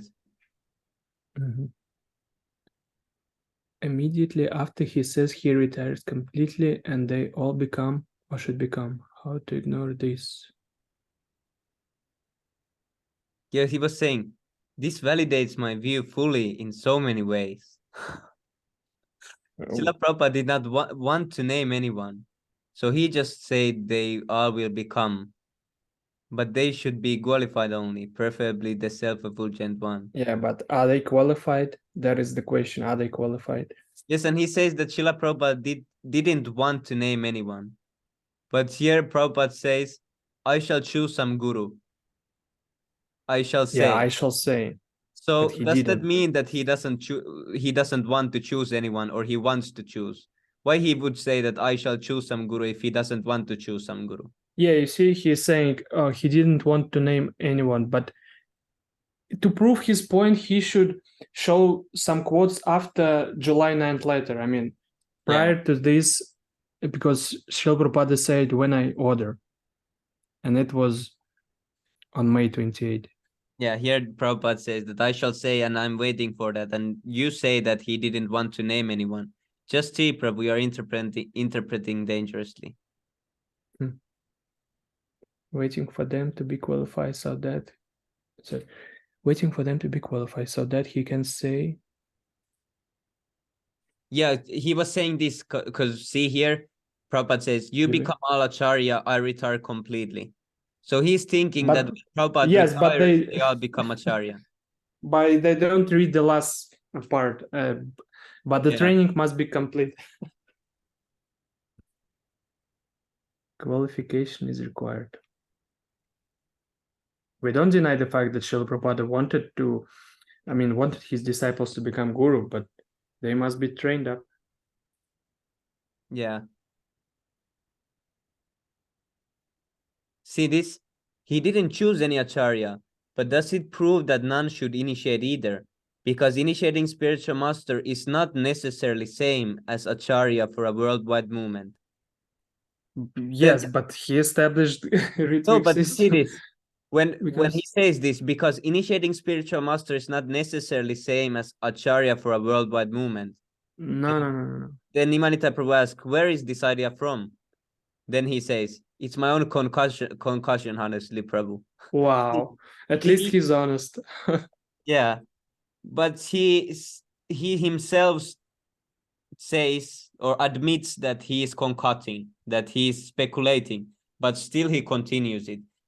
My point is that if you once agree that you're concocting and your philosophy it's not clear in your mind, why then you think that you're not concocting on other points?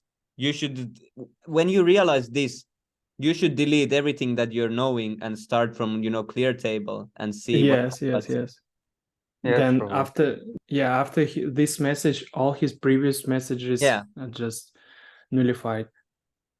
And yeah. But then he's again started after this. See, the speculating. This was funny one. Technically, yes, an initiating spiritual master. See, but there is a difference between being an acharya technically and being elevated to the post officially and formally. So, What? yeah. Now he is comparing a technical acharya versus formally and officially elevated acharya. So what are these, Yeah, these but- Yes, terms? Prabhu. Where but- he gets these terms and like what is? Yeah, but you Prabhu, see, he's saying that. Yes, Prabhu. No, Prabhu, I'm sorry to interrupt. You can No, please go ahead, Prabhu. Please continue, Yes, Prabhu. Well, why Actually, he's trying to say that technically you can be an acharya, but you don't need to be a Uttamadhikari Mahabhagavata. So, meaning that what kind of actually once Yeah. Satvit Prabhu also told about this in one of his lectures in the last part. He told that he was telling that he was preaching to one ISKCON devotee that the acharya must be an Uttamadhikari Mahabhagavata and so on. And then that particular devotee, he showed the verse. So the context of the verse is that one has to get initiated by Uttamadhikari. and no one else. But if he gets initiated from a second class devotee, it is to be understood that he cannot advance very much on Yeah. his Krishna consciousness. So that devotee said that no, actually, according to this verse, he can even get initiation from a second class devotee. But he just ignores the whole second part of Yeah. that whole. Yes, yes. Yeah, that cherry picking. Kanishta can accept disciples, but they cannot. Yes, yes. Yeah, we've gone through this when we read Nectar of Yeah. Instruction. Is it 2? No. It is 5 right in the end. Oh. And Srila Bhaktivedanta Saraswati even said that only an Uttamadhikari can give you diksha, not even a Madhyam. I'll just give me a moment. I'll find this quote. Madhyam. Yeah, it was said that he cannot advance very far in his in qualified guidance or something like this. Yes, Prabhu.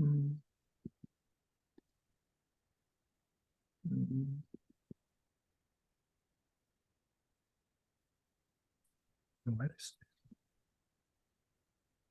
Where it is?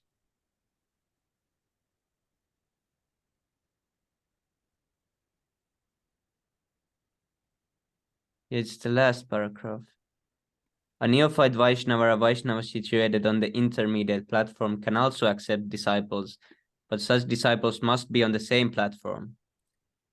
Yeah, and they cannot ever become, they cannot become higher platforms. So what is the use of being such a disciple? Because every time we are saying that don't stay on the Kanishta. Even if one becomes initiated on the Kanishta Adhikari, it's always told that it's dangerous to stay on that platform. It's always said that you must advance to the second platform because Kanishta Adhikari can fall. Uttama Adhikari or Madhyama Adhikari, they don't fall down. So that's the difference. So if one becomes, a devotee of a Kanishta Adhikari, it means that he cannot ever, even if he does everything perfectly. Because here it is said, such disciple must be on the same platform. So if the guru doesn't become Uttamadhikari or Madhyamadhikari, the guru and the devotee will always stay Kanishta-adhikari. And that's the most dangerous position because then one can still fall down. Yes, bro. So yeah, this is the business, this is the fashion of modern day, that the fashion to have a guru. Yes, but not necessarily. I mean, Diksha Guru must be there, of course, but it's not. I mean, they're stressing on a living guru. That's the point. Yeah, and also for just the sake of having a guru, they choose any guru, just so they can say that, oh, I have a guru. Because I've noticed also in ISKCON, they find, pride in that they are initiated to some person and that he's. Yes, bro. Yeah, that happens a lot. And then if someone is uninitiated, they are not they don't take him really seriously. He's like someone just. Yeah. They always have this hurry to make someone a devotee of someone. That you need to you need to take initiation from someone. Just take some guru, and for example, for Jakob Prabhu, he was speaking about Ritvik system to them, and they were about to kick him out. And during the same conversation, they asked about would he like to get initiation soon or something like this. So they're just trying to, like this Jayapataka Swami, he's trying to get 100,000 devotees today in the. Yeah, crazy fellow Prabhu. Yeah, I was listening to that. Yeah. Actually, about what, Prabhu? That Jayapataka Swami wanted to get 100K disciples. Oh my God. Wow. But how much? I mean, how many he has now? Above 50K. How? He has above 50,000, Prabhu. Yeah. Wow. 50,000. And now he's doing in faster pace because he doesn't. Faster pace. Oh my God. 100,000. Oh my God. And he goes from village to village. He goes to one village. He will say, I'm your Acharya, and I will liberate you all. And then he But initiates the you- whole village at but- one time, and he really they give the initiated name to every one of them, and like this they initiate the whole village, and then they go back Yes, next yeah, week. and actually, this increasing of disciples, it's very, I mean, dangerous. Like Yeah, Bhaktivedanta Saraswati Thakur is saying, okay, let me read this. Renounce it, Vaishnavas are naturally rare. Why renounce the pleasure of family life? If one cannot constantly chant Harinam while keeping proper conduct, then the position of renunciate will not be kept pure. Therefore, if the number of Vaishnava renunciates increases, it must be ascertained that some evil work of Kali is transpiring.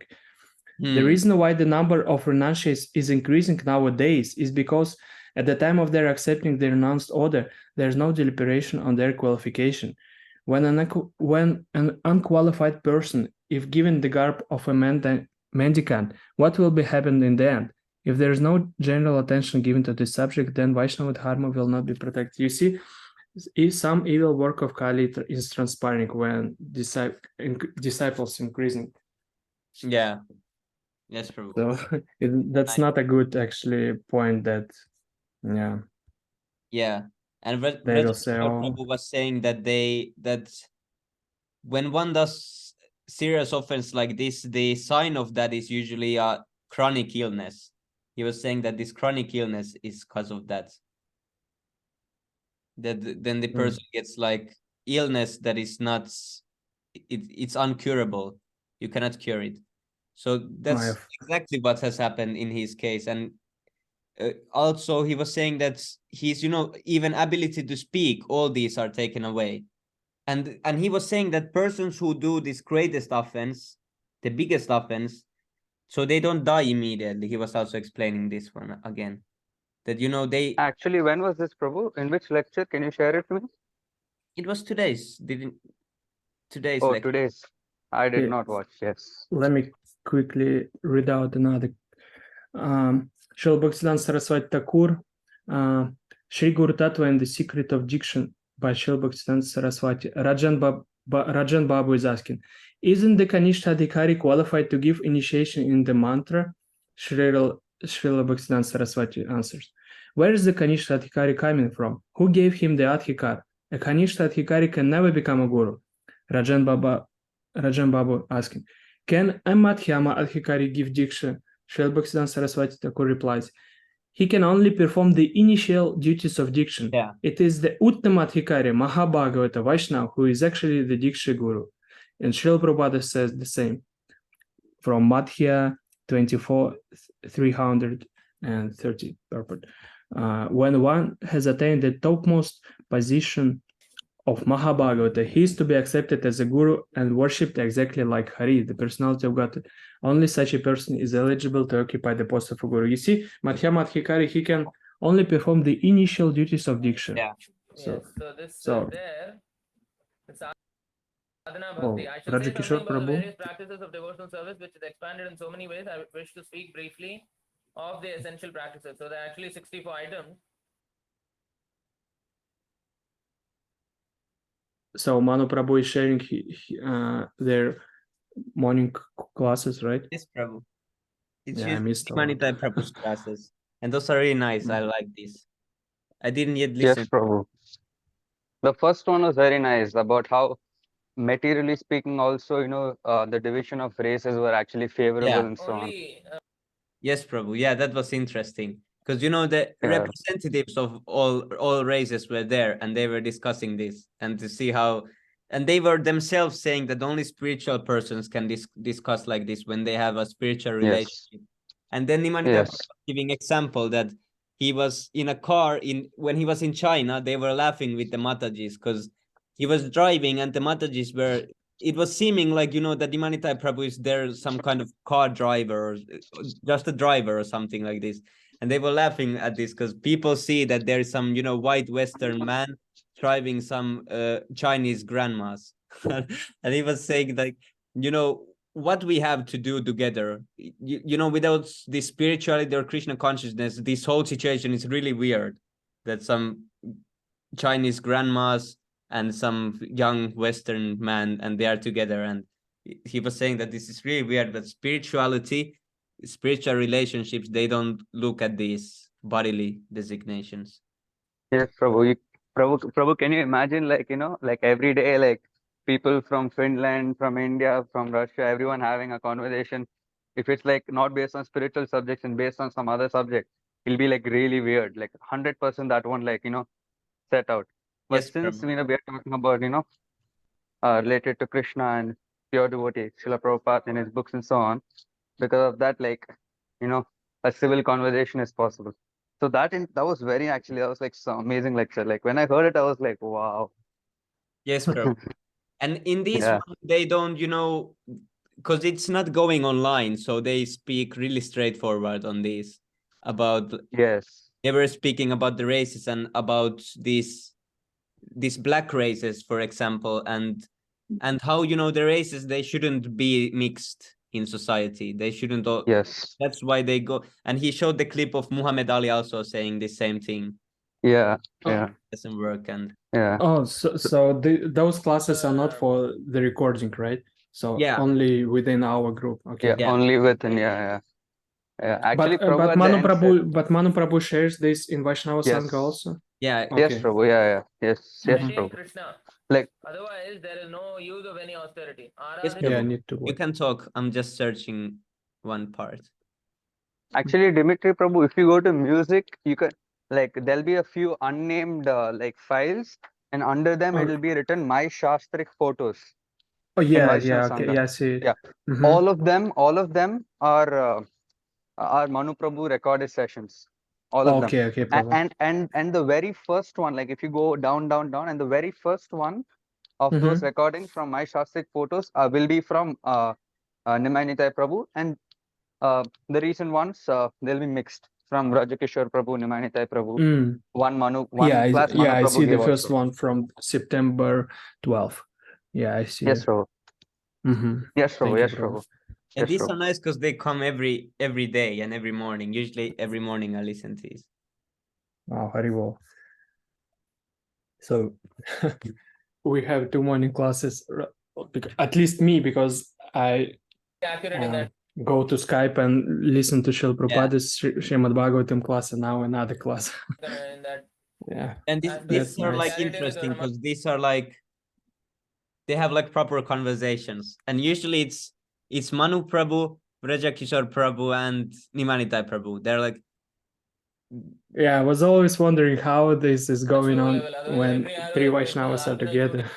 yes, Prabhu. It'll hit Krishna from behind. Yeah. Like backstabbing. It's the best know? like kind of topics So the because they're very charioteer is actually sensitive much topics. lower Yeah. than the warrior. Yeah, Warrior is and higher.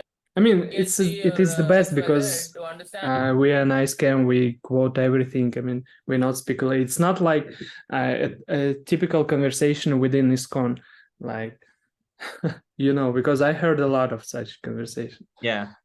Yes, Prabhu. Yes, Prabhu. But the only issue is that these things some By of these hundreds things and they thousands. shouldn't be circulated online because Yeah, they're a yes. little bit too yeah. Yeah.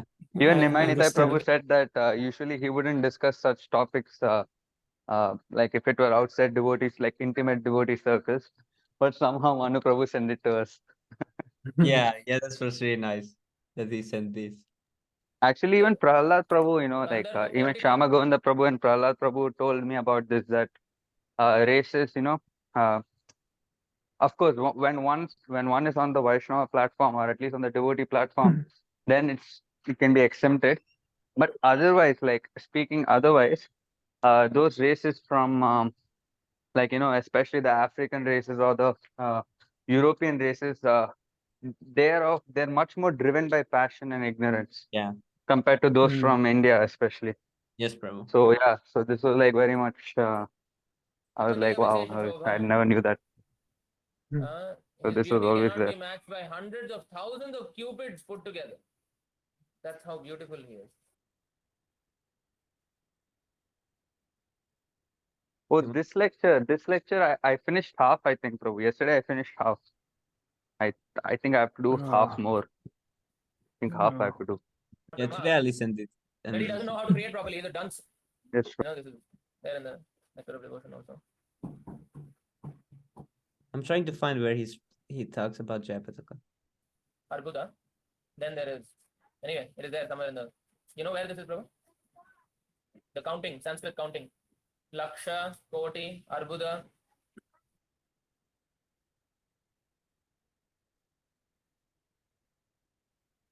Yeah, It in Krishna. Otherwise, there is no use of any austerity. Aradhito yadiharis tapasas tata kim. Naradhito yadiharis tapasas tata kim. So there is a verse like this. So if you are already very nice verse. on the stage of worshipping Krishna, yeah, what this is is nice. If you're already on the stage of worshiping Krishna, then you don't require austerity. Yeah, and if yeah, the yeah. goal is not to worship Krishna, then your austerity is useless anyway. Yes. need for you to perform any more austerity, because the ultimate goal of all austerities is to serve Krishna or to become eligible to practice devotional service. So if you are already established in devotional service, you don't need to perform any more austerities. You've already attained the highest stage of devotional service. Naradhito yadiharis tapasa tatakim. And yeah, If your goal is to not worship Krishna, usually the children are so also fortunately, doing this. Abhimanyu It was so funny.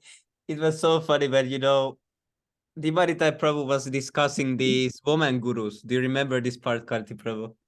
Did you hear it? Yeah, I When he was remember, yes. Yeah. discussing the woman gurus and how there is few, he was going in details, Yeah.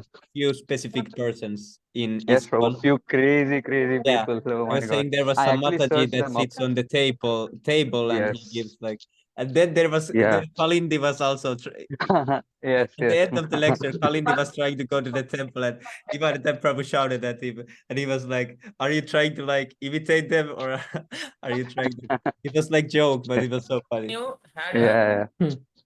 I think it's Urmila, yeah? It's Yeah. Urmila Devidas. She looks like a demon.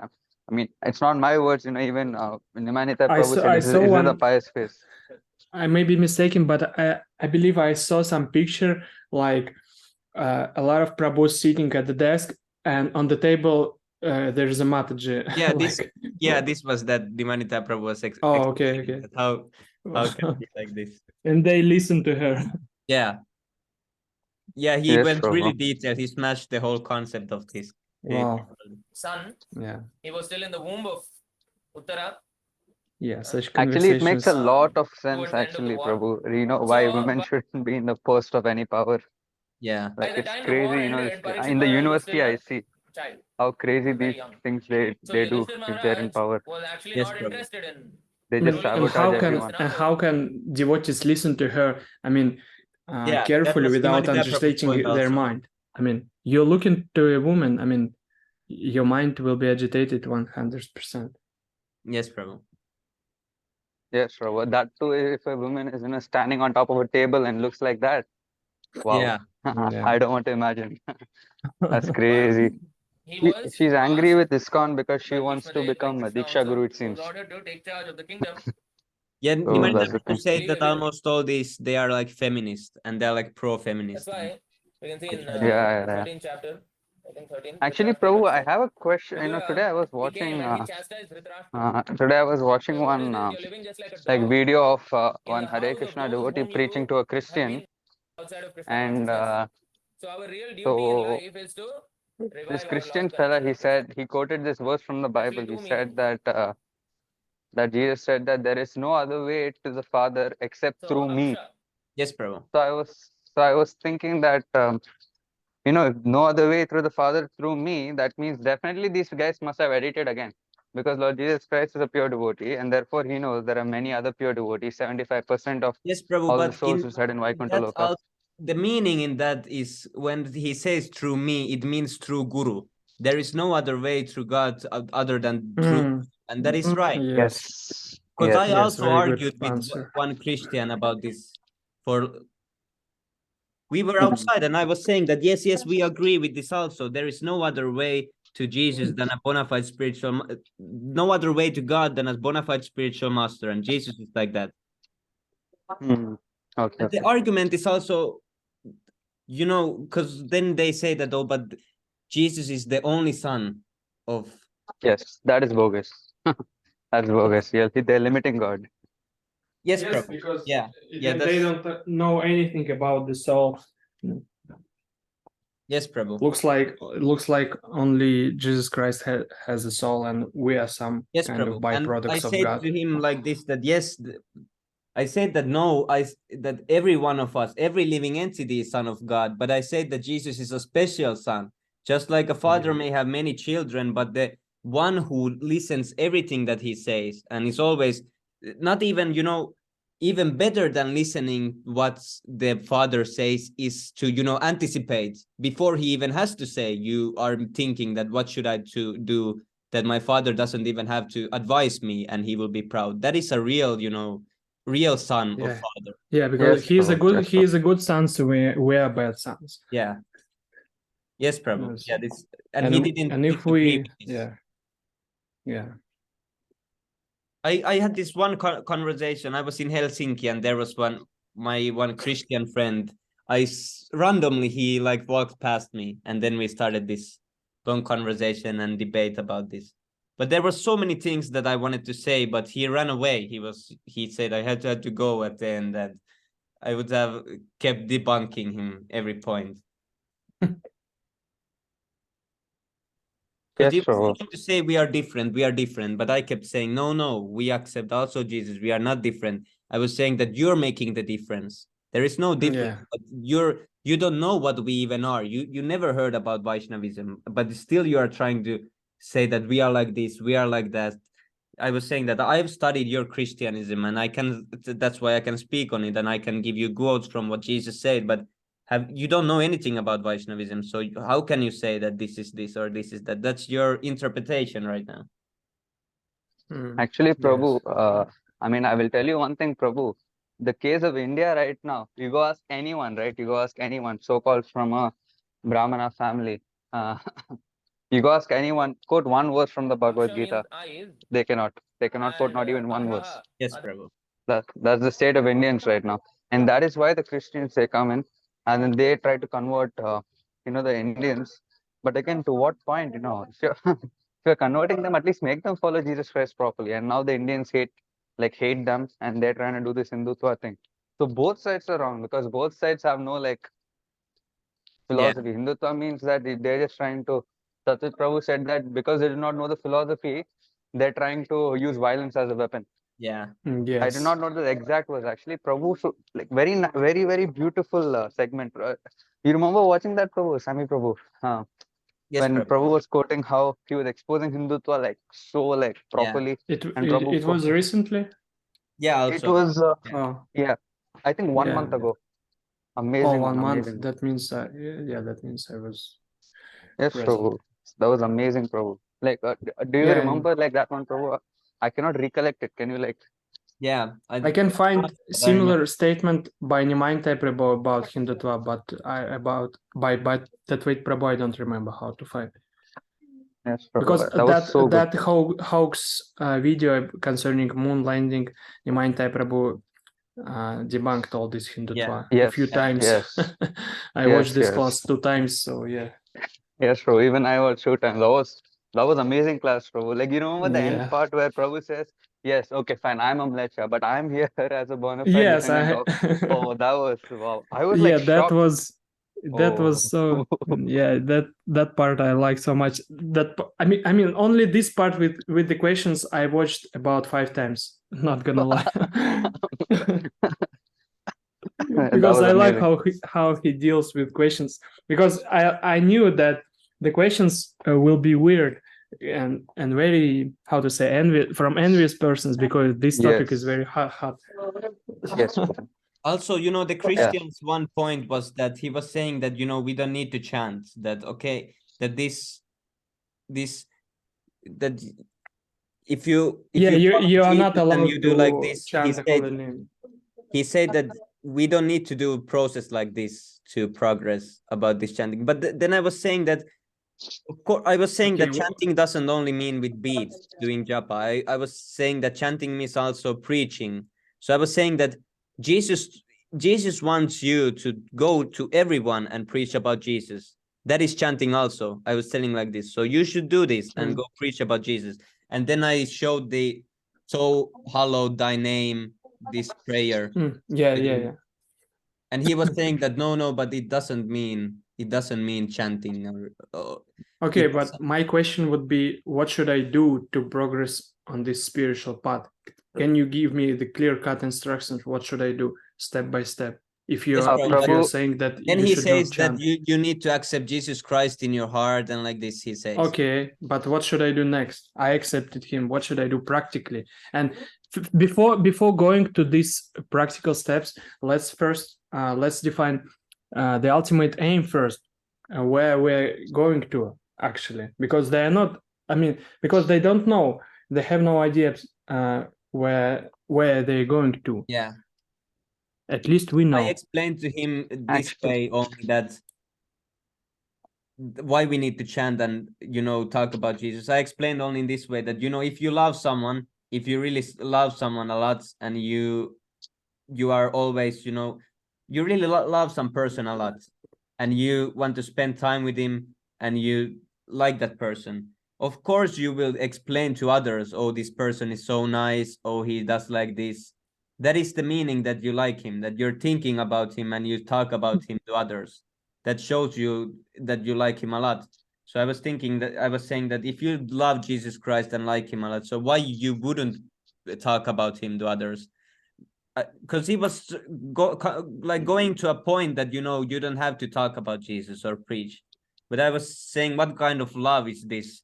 If you say that, oh, I love Jesus Christ, but I never want to talk about him, you shouldn't talk about him. So what kind of love is this to Jesus? Actually, Prabhu, like I would like to share one thing. So I asked Prahlad Prabhu about one thing. So just a backstory, actually, like one of my Christian friends was there. So he was a nice guy and everything. So we were just talking about this and that. So I told him, at least you should read the Bible. Okay, if you don't want to take up this path, you must read the Bible at least and follow the 10 Commandments. Why do you have a girlfriend? So like that, I was asking him. So he said, yeah, actually. Yeah. And then I told him, you know what? I'll give you a book. You can read the book and you can keep it with you, and you can give it a try. It's a very nice book. It'll give you a lot of spiritual insight. And he said, yeah, sure, I'll take a book. And he was very humble about it. So later I just called Prahlad Prabhu. And so I told Prahlad Prabhu that, Prabhu, you see, so even if he reads the Bible, like, is there any is there any way of him to get, like spiritual development? Yeah. So I speculated that, Prabhu, so since there are like no bona fide disciples, bona fide followers around, so there's no support system. So Prabhu said, yes, the parampara is broken. So since they edited, these are the exact words, since they edited the Bible, 400 years after like Jesus Christ, so many hundreds of years after Jesus Christ left his pastimes, they edited the Bible. Therefore, they kept editing the Bible more and more. Therefore, the parampara is broken. So where is the transfer of transcendental knowledge? Yes, Prabhu. This I also So tried. how are they going to do that? Yeah, so there's no way, Prabhu. Even if one says, I love you, for example, today my father said, I love Srila Prabhupada. This is all sentiment. How he can love Srila Prabhupada without following his instructions and without reading his books? So similarly, how these people can love Jesus Christ if they're committing adultery, they're stealing, and then they're eating meat, and then they're indirectly blaspheming God by not preaching about him, because not preaching means committing violence, and not listening to his instruction also means neglect, and so on. How they love Jesus Christ? They're simply like baba baba, just like a dog barking. That's all. Yes, And Prabhu. I should even have been if they're even more serious. strict with this person when having this conversation, because I tried to be polite and like more like I didn't go so I choose the route of agreeing with him, but then explaining the subject matter. But I think it would have Yes. worked better if I just smashed all the points in his face. Yes, Prabhu. I mean, like, because, like, of course, Prabhu, like, I mean, Jesus Christ is pure devotee and everything, but if the parampara is broken, there's no point. Even if we tell them to follow the Bible, who will, for example, like, I was like bewildered, and then I didn't know what to do. I was so depressed. So I could call Prahlad Prabhu and ask him, Prabhu, what should I do? Or I can call you, or I can call Nimanita Prabhu. And you, because you're much more, senior to me with more spiritual knowledge, you can help me. But in the Christian world, who will help them? Yeah. They can see Jesus Christ, but who's the Shiksha Guru? Yes, Prabhu. And the Uttamadhikari Shiksha, which is Jesus Christ Shiksha, has not also been recorded properly. And the Uttamadhikari Diksha cannot be given by some rascal fellow who smokes in the evening and Yeah. suddenly he comes and does some ceremony and tells you, okay, fine, now you're a bona fide disciple. What is Yeah. this? Both ways Yeah. they're wrong. Yes. Can I read out one lecture by Srila Prabhupada? I believe all of you listen to this. It's about Bible. So Tamal Krishna is asking, can a Christian in this age without a spiritual master, but by reading the Bible and following Jesus' words, reach the spiritual? Then Prabhupada is saying, when you read Bible, you follow spiritual master. How can you say without? As soon as you read Bible, that means you are following the instructions of Lord Jesus Christ. That means you are following spiritual master. So where is the opportunity of being without spiritual master? Madhudvisha, I was referring to a living spiritual master. Prabhupada, spiritual master is not the question of spiritual master is eternal. Spiritual master is eternal. So your question is without spiritual master.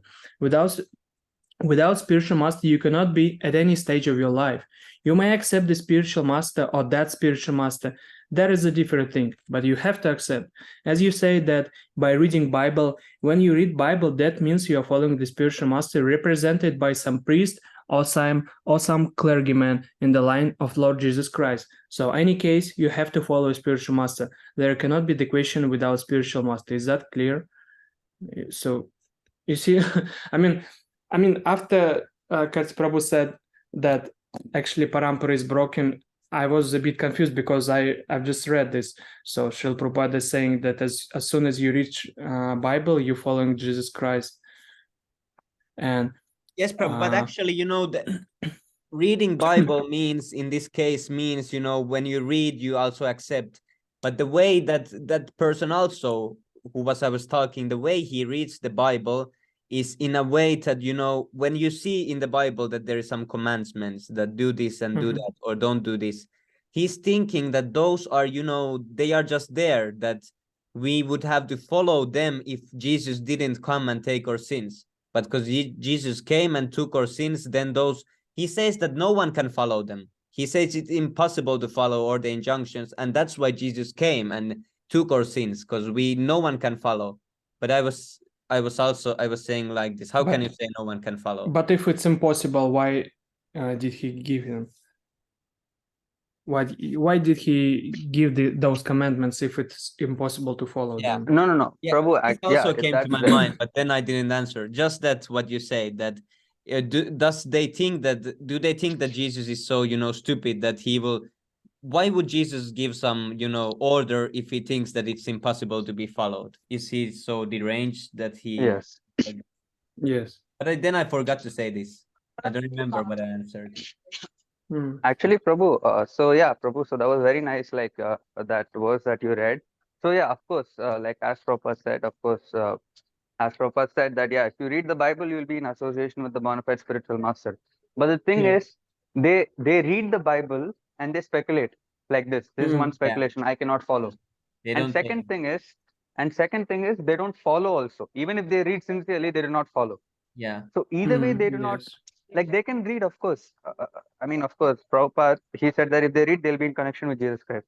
Yes, but then you cannot speculate on top of that, and nor can you read and then follow it. For example, like if like a very, very, very, very new beginner comes and then he reads the Bhagavad Gita, he'll be in connection with Srila Prabhupada because he has touched the Bhagavad Gita and so on, and he has at least read few pages and so on. But without a proper support system surrounding him, or if he has a speculative, highly contaminated meat-eating mentality that these Christians have, how will he be able to understand? Yes. So that's the thing.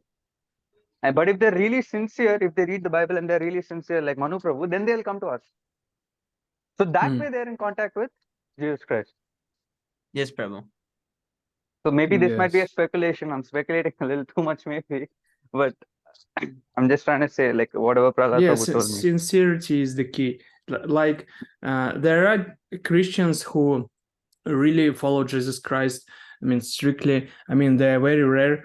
I don't know personally anyone, but I know that devotees met some Christians like that, and they're pure vegetarian. They also don't eat meat and follow all those commandments. So that means it is possible, but they are very rare. I'm sorry, Prabhu. They're pure vegetarian also.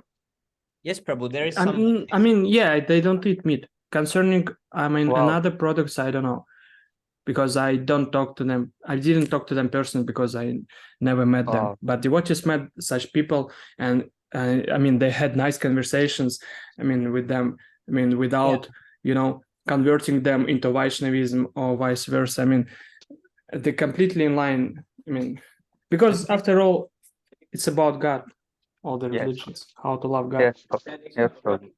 And many of them agree with this. When I preach, for example, to this person, I told this, thou shalt not kill, and he agreed that yeah, it makes sense that it's. Yes, my friend also agreed. But he I was says that surprised. since we cannot follow like everything in this age, so he said this is also like this, so we cannot follow it. So what to do? He was like this. Mhm. Yeah, it's like Yeah, Prabhu. for a smoker is saying it is not possible to give up smoking. I mean, everybody is smoking, so what to do? Yeah, this is a nice answer. I mean, I was also addicted to eating, so I mean, but I gave up, so it's possible. Yeah. Yes, I was trying to tell him this example also, that like personal example. This conversation was really nice about, in total, like it was how to know God. This was from the recent book that we read. So here Pusta Krishna asks, Srila Prabhupada, one may ask why someone like Christ or Moses is not mentioned among the Mahajanas. Then Prabhupada explains, there are Mahajanas among the Christian saints. See what Prabhupada says. They include Christ, and in addition to Christ, so many others, Saint Matthew, Saint Thomas, and so forth. This was first time that I read Prabhupada mentioning the disciples of the Jesus Christ by name. Yeah, he called them Mahajanas. He said these Mahajanas are mentioned in the Bible. A Mahajana is one who strictly follows the original religion and knows things as they are. And so Mahajanas like this are also, there must be these days also, a Christian who strictly follows the original religion and knows things as they are. And that means he must be coming in the parampara, the system of disciplic succession. For instance, Arjuna learned Bhagavad Gita directly from Arjuna. Therefore, Arjuna is Mahajana. So you should learn from Arjuna. You follow the way Arjuna acted and the way Arjuna understood Krishna. The Mahajano yena gata sapantaha.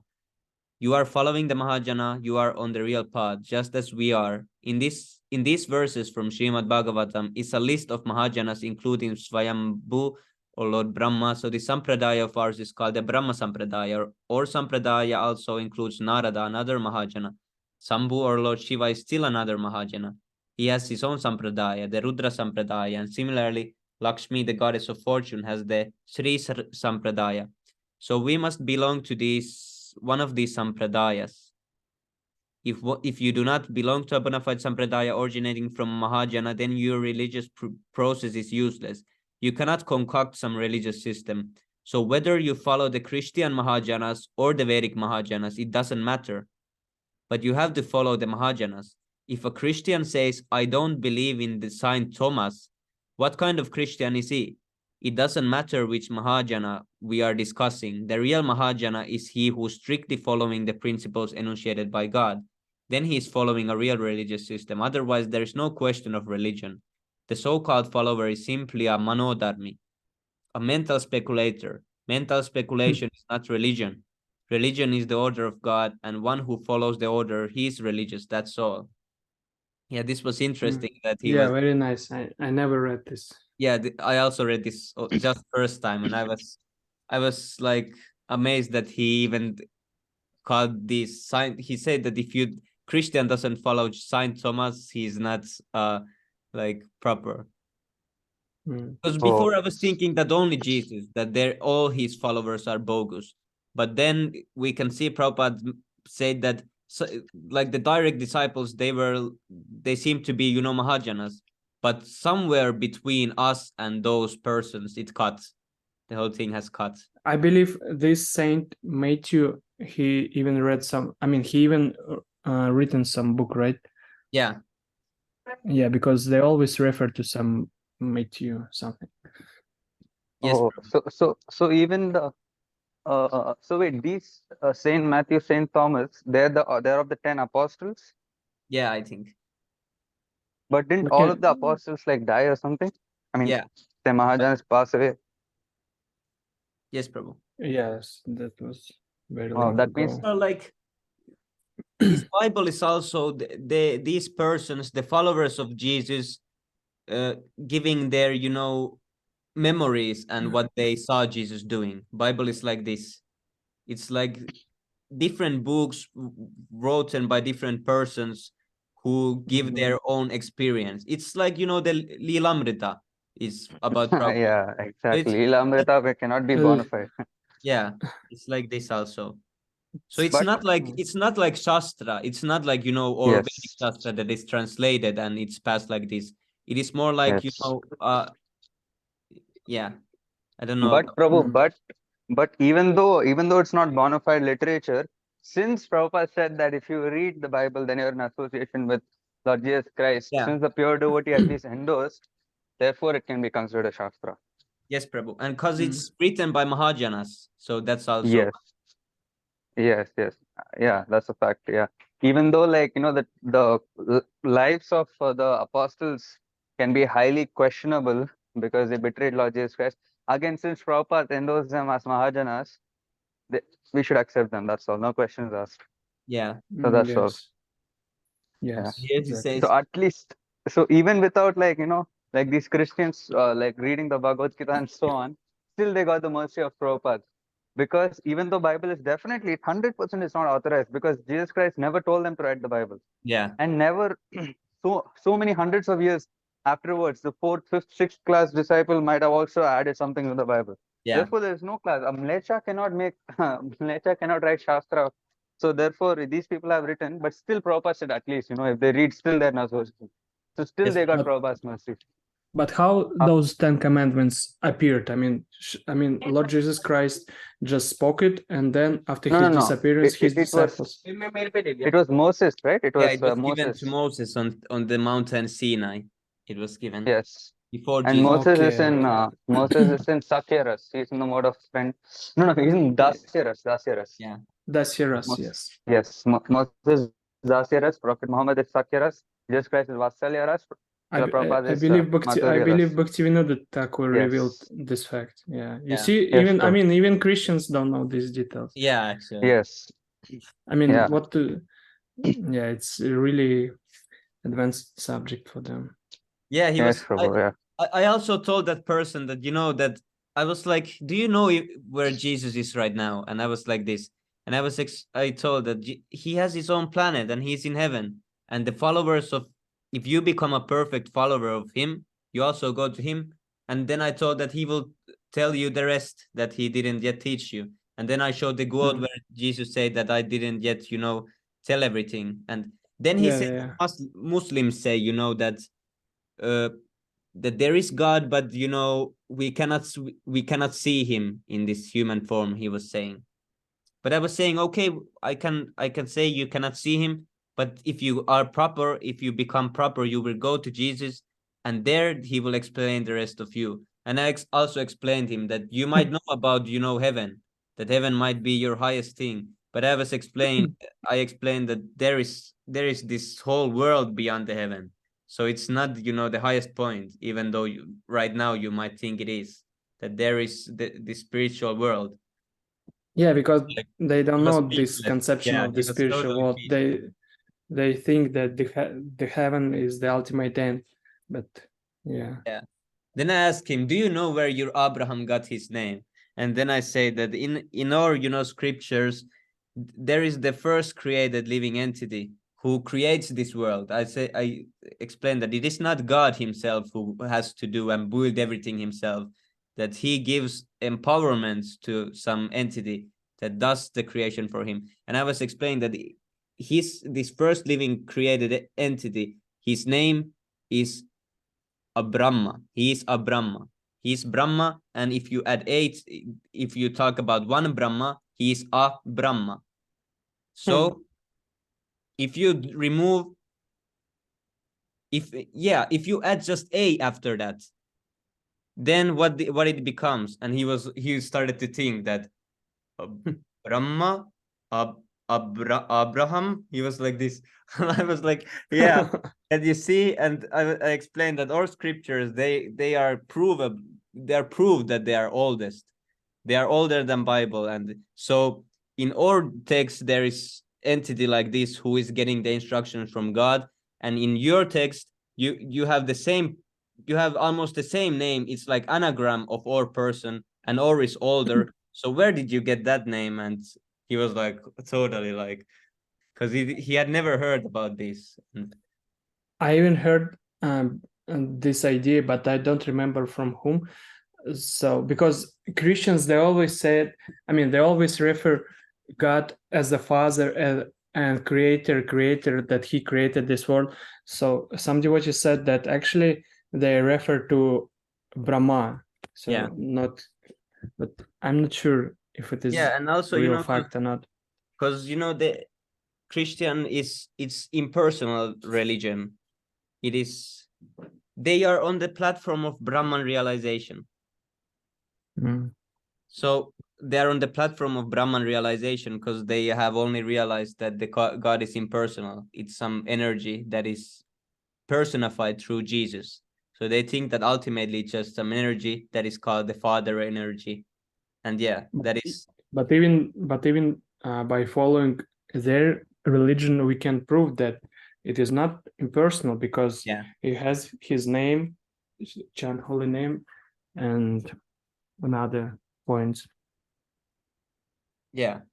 So ultimately the highest stage is they cannot come beyond the Brahman realization, because if you don't know about the person, how can you learn about the personality?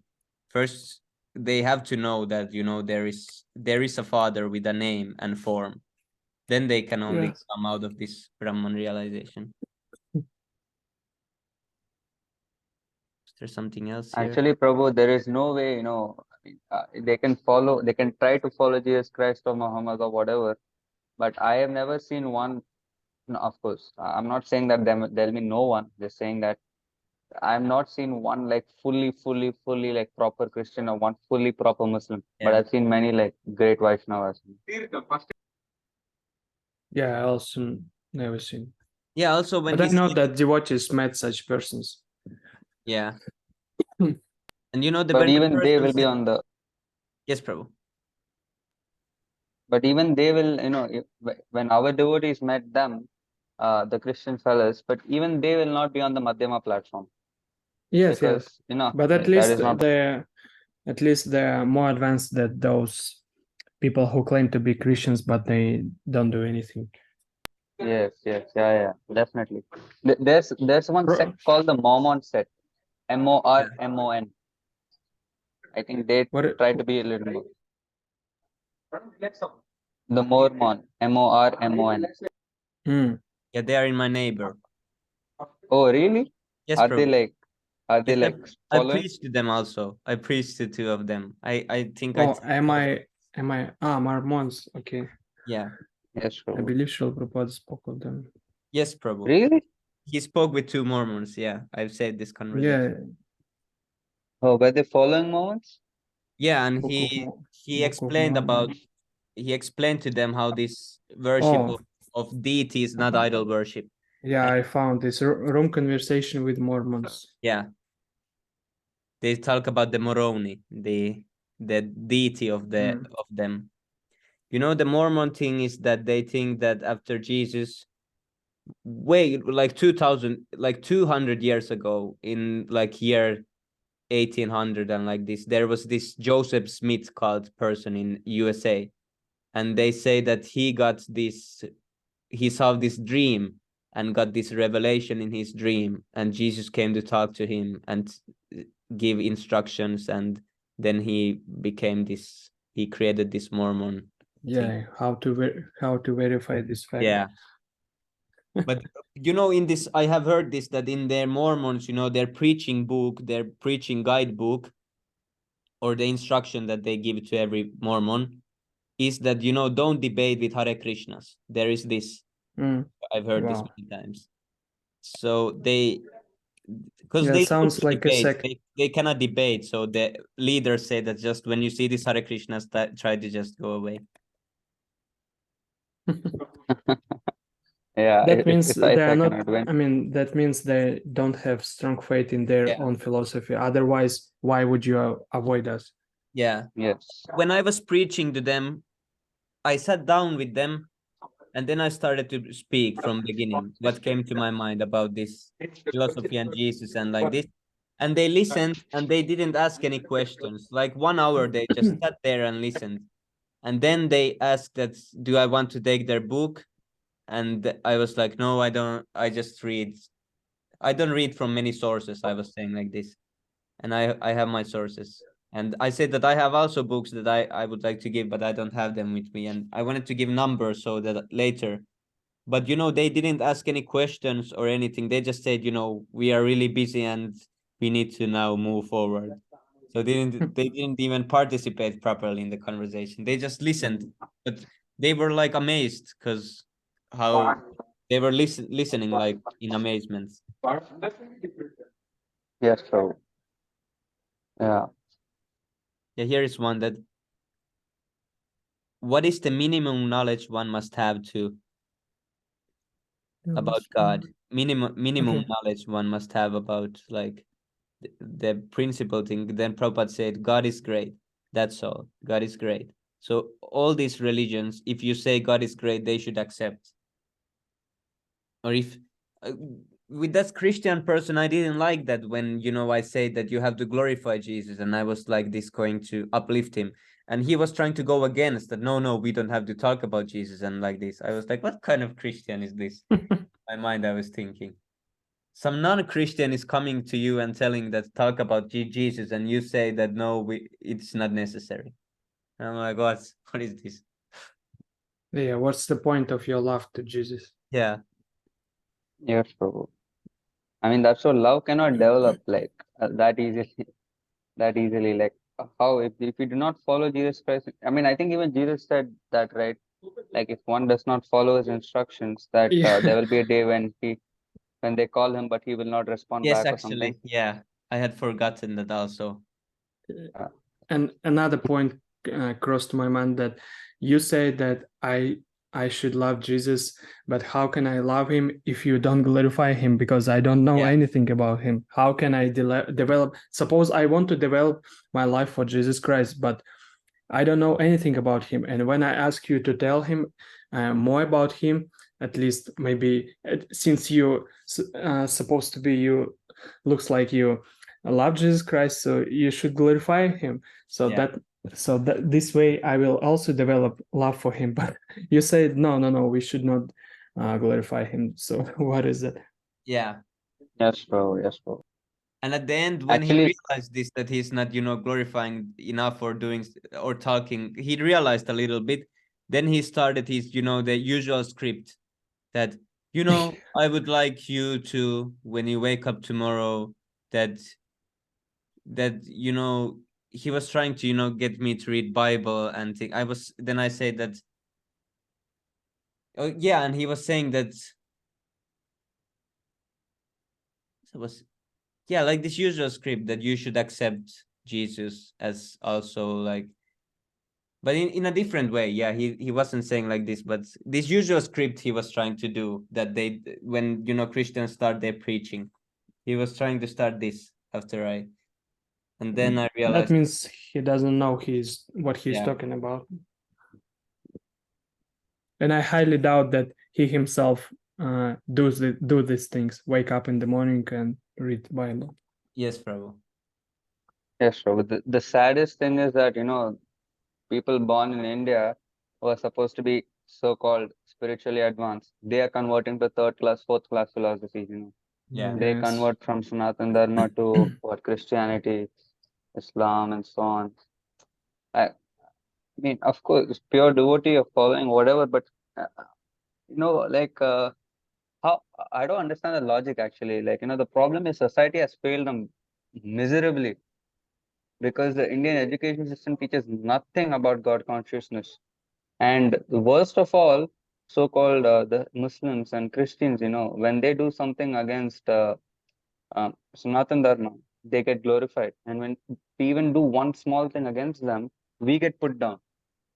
Yes, So Prabhu. this is some nonsense, and then, and worst, Prabhu, okay, of course, people want to convert, okay, they're doing that. But the problem is within our own, Sanatan Dharma. There are so many like people who still don't come to the platform of reading Prabhupada books, or, at least understanding that there's one God, Krishna's the Bhagavan Swam. They don't know all this, but they're too puffed up. And Yeah. then they say that, no, whichever form I pray to Vishnu, Vishnu will come to me in that form. I'll pray to Sai Baba. I'll do Vivekananda. I'll eat meat. And all Yes, of you'll this. be surprised when Yeah. you hear this today's Q&A session. When you listen to that, there was Really? there is one Uh, Sri Vaishnava came there, and he's oh, like he was like a teen. He's sounding like teen, so young, and he was arguing with Sundar Gopal Prabhu so much. He was like he became offensive even, and Sundar Gopal Prabhu got angry at him. He was saying, "I'm not Oh, really? answering anymore anything that you ask," and yeah. Oh, I need to watch this. Yeah, he was doubting everything. He was saying Chaitanya Mahaprabhu, he was saying Chaitanya Charitamrita is not bona fide. All these things he came to say. How come he even joined us?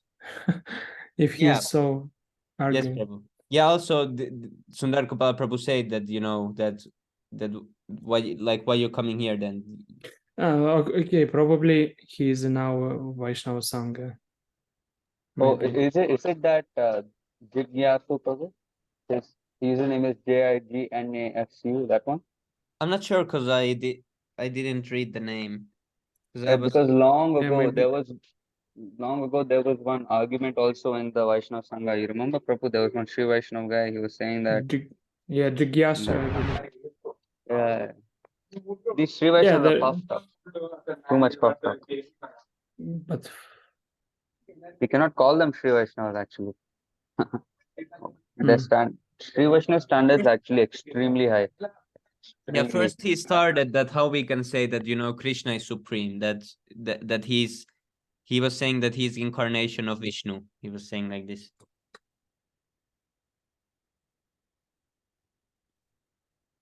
How come he is saying that Krishna is not supreme? I mean, because And also he said that there is not word Radha in whole Bhagavatam. He was saying like this. So he says that she's not the supreme goddess. He was saying this. Then Sundar Gopal Prabhu said that it's confidential name.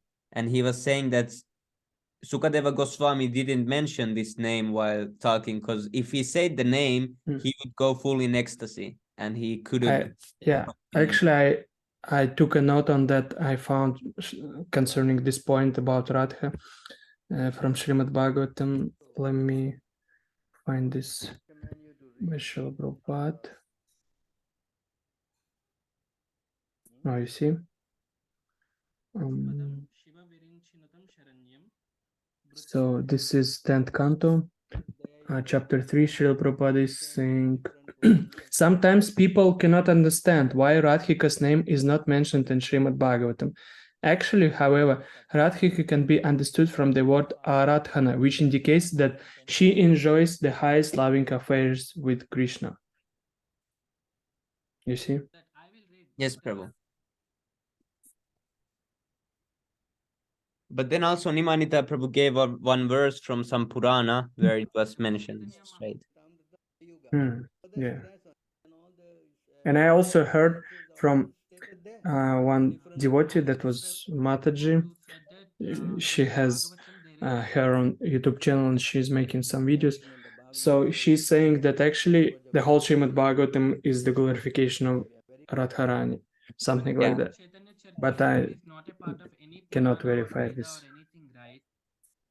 Yeah, Sundar Gopal Prabhu just said that if you want to know about Radharani, you read the Chaitanya Charitamrita, he was saying. Adi Leela chapter 4. Yes, I've just finished this chapter. Yes, the whole chapter is about Radharani. Yeah. In ISKCON they say we are from Veda Sampradayam, we are bona fide. Then you need to speak from Veda right? How Yeah, can he a says Purana you need to speak from this person. be Who's authentic? speaking? Basically, This first team? we go to Yeah, Sthala this is the Puranam. person. If it is not correct, we refer to Puranas. But he says Chaitanya Charitamrita is not bona fide because Veda Vyas didn't compile it. He says like this. If Puranas are Okay. not correct, then we go to Itihasa. From Itihasa, we go to Upanishad. Even in Upanishad also, we are not able to find it. Then we go to Vedas. And if Vedas are also not declaring that, then we say it is He's coming to teach Sundar Gopal Prabhu where he finds Mm. knowledge. false, Yes. right? Yeah, such a rascal, All right. Prabhu. Anything else Who's you this want guy? to say? Yeah. You're wasting my So time. cringe. Yeah, see, Okay. Sundar Gopal Prabhu says, anything else you want to add, you're wasting my time. Oh, All right. can you play Anything back? else you want to say? You're wasting my time. Okay.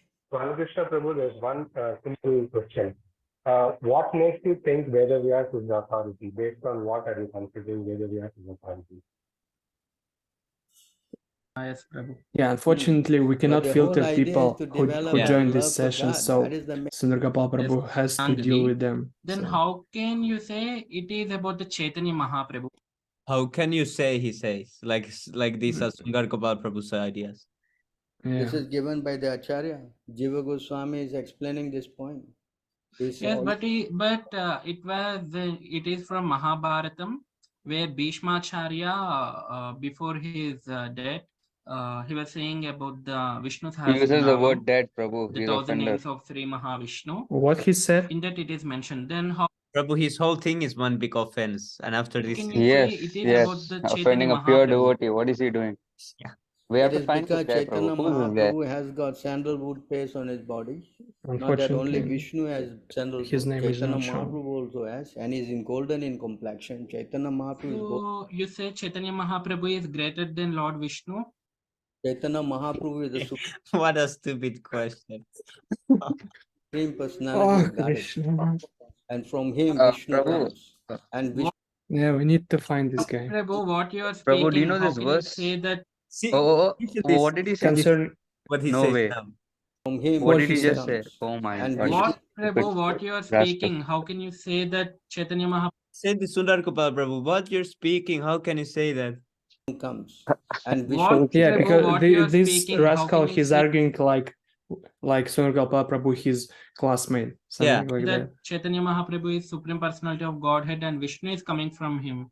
why you read the Chaitanya Charitamrita, and then after that we can have a discussion. Prabhu, Balakrishna Prabhu, to answer all your questions, Tattva Prabhu is doing a chapter, but with Bala patience, if Prabhu. you hear, there is completely convincing reason from all Godhead. I You see, suggest he you read said the Bala book, you know, Krishna that's the Prabhu. main thing. Is that it? Prabhupada is explaining, His you name? read it, then you come. Yeah, yes, Prabhu, I'll read. I don't have any problem. But You how see, can I believe Chaitanya Charitamrita is authentic? you're not What is the He's source? contradicting himself. I saying don't you go have and any read- problem, but how can I believe? Yeah. the book first, then you can talk. I'll read, Prabhu. I'm saying, but all the Puranas came from the Veda Vyas Maharshi. Then so- how can I accept newly Purana or Chaitanya Charitamrita? To clear the doubt, first you read the book. That's it. We are not saying anything more than that. You read the book, then you see how you understand. So what is pramana for that? I will read, but about Yeah. Chaitanya Mahaprabhu Charitamrita, anyway He won't read, Prabhu. mentioned in Well, any. it is already How he will read. mentioned in Sundar the Gopal Chaitanya Prabhu is so Charitamrita. humble. I Imagine know- how Tattva Prabhu would chastise Yeah. this fellow. Yes, Prabhu. Oh, Completely yes, yes, smashed. yes. Everyone will be Is a scared. Yes. Bhagavatam that Chaitanya Yeah. Mahaprabhu will come in Kali Yuga. It is already explained. I showed you the verse 11:5:32. So Okay. now to further stress on that, you go and read the life of Chaitanya Mahaprabhu and see, and all the quotations and all the what evidences. Yeah, are that's a all good stated point. there. He agrees that rascal, he agrees with the fact that Chaitanya Mahaprabhu comes in Kali Yuga, but to know more about him, so that means reading Chaitanya Charitamrita, he doesn't want to. Yeah. So how From how is different. it? And Prabhu, you said that in Bhagavatam there is they secretly mentioned about the Radha Rani, and if Shukadev Goswami chant the name of Radha, he will go into the Ekashti. So while mentioning, so there is no name of the Radha, but it is mentioned like Gopi, Gopi everywhere. So when he is saying that Gopi, he will remember, right, who is that gopi, and at that time also he can go into the in the mood of Radharani, right? But when he says gopi, he was generalizing. Understand? When he So it may be any gopi or Srimati Radharani. So what is the problem? The problem is that it is not mentioned in the Bhagavatam, so it is not bona fide. That's what your conclusion is? That is not my conclusion, but Sri Vaishnava's conclusion. When you go and, follow them, we are following Chaitanya Mahaprabhu, we are accepting all his arguments and we are seeing everything and we are very convinced and therefore we are practicing our faith. Yeah, what's the point? Kind of I mean, coming to this session and arguing with the person from another sampradaya. If you have your own views, I mean, stay with your parampara. Why are you coming to argue with others? Actually, if he's a Vaishnava, then he will accept. If he's even an theist, then he will accept Chaitanya Mahaprabhu, because there's this quotation of, I do not know exactly which one, but that says that if one does not accept the authority of Sri Chaitanya Mahaprabhu as the Supreme Personality of Godhead, then he is to be considered an atheist. Yeah. So he's not a Sri Vaishnava. And even if you see the Sri Vaishnavas, there are the Alvas who are the pure devotees. The Alvas glorify Krishna so much. Of course, Sri Vaishnavas are this is what Prahlad Prabhu told me. So the Sri Vaishnavas, they worship the Vishnu forms, which are not different from Krishna. Therefore, they worship no problem. But the Alvas, who are the pure devotees situated in ecstasy, they always sing songs glorifying Krishna. Why do they do that? If they are your authorities, they are glorifying Krishna a lot, and not only them. So first of all, your authority glorifies Krishna. Second of all, even Brahma, who is also an authority, he also says that Govinda Madhipurusham Bhajami. So he also mentions about Krishna only. And all the great acharyas, they also glorify Krishna. The thing is, Prabhu, these guys, they cannot read, So in Sri Vaishnava, right? So there's this book called Divya Prabandham. Have you heard about this, Prabhu, Divya Prabandham? Not sure. Maybe. Yes, Prabhu. But what about it? Hare Krishna, Prabhu. Can you hear me, Prabhu? Yes, Prabhu. Yes, Prabhu. Yes, Prabhu. So the language used in their book, which is Divya Prabandham, is extremely without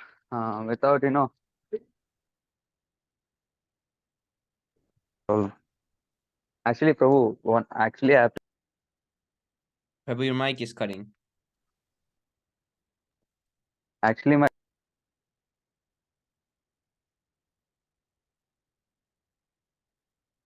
Again, it's cutting. Yes, he's muted.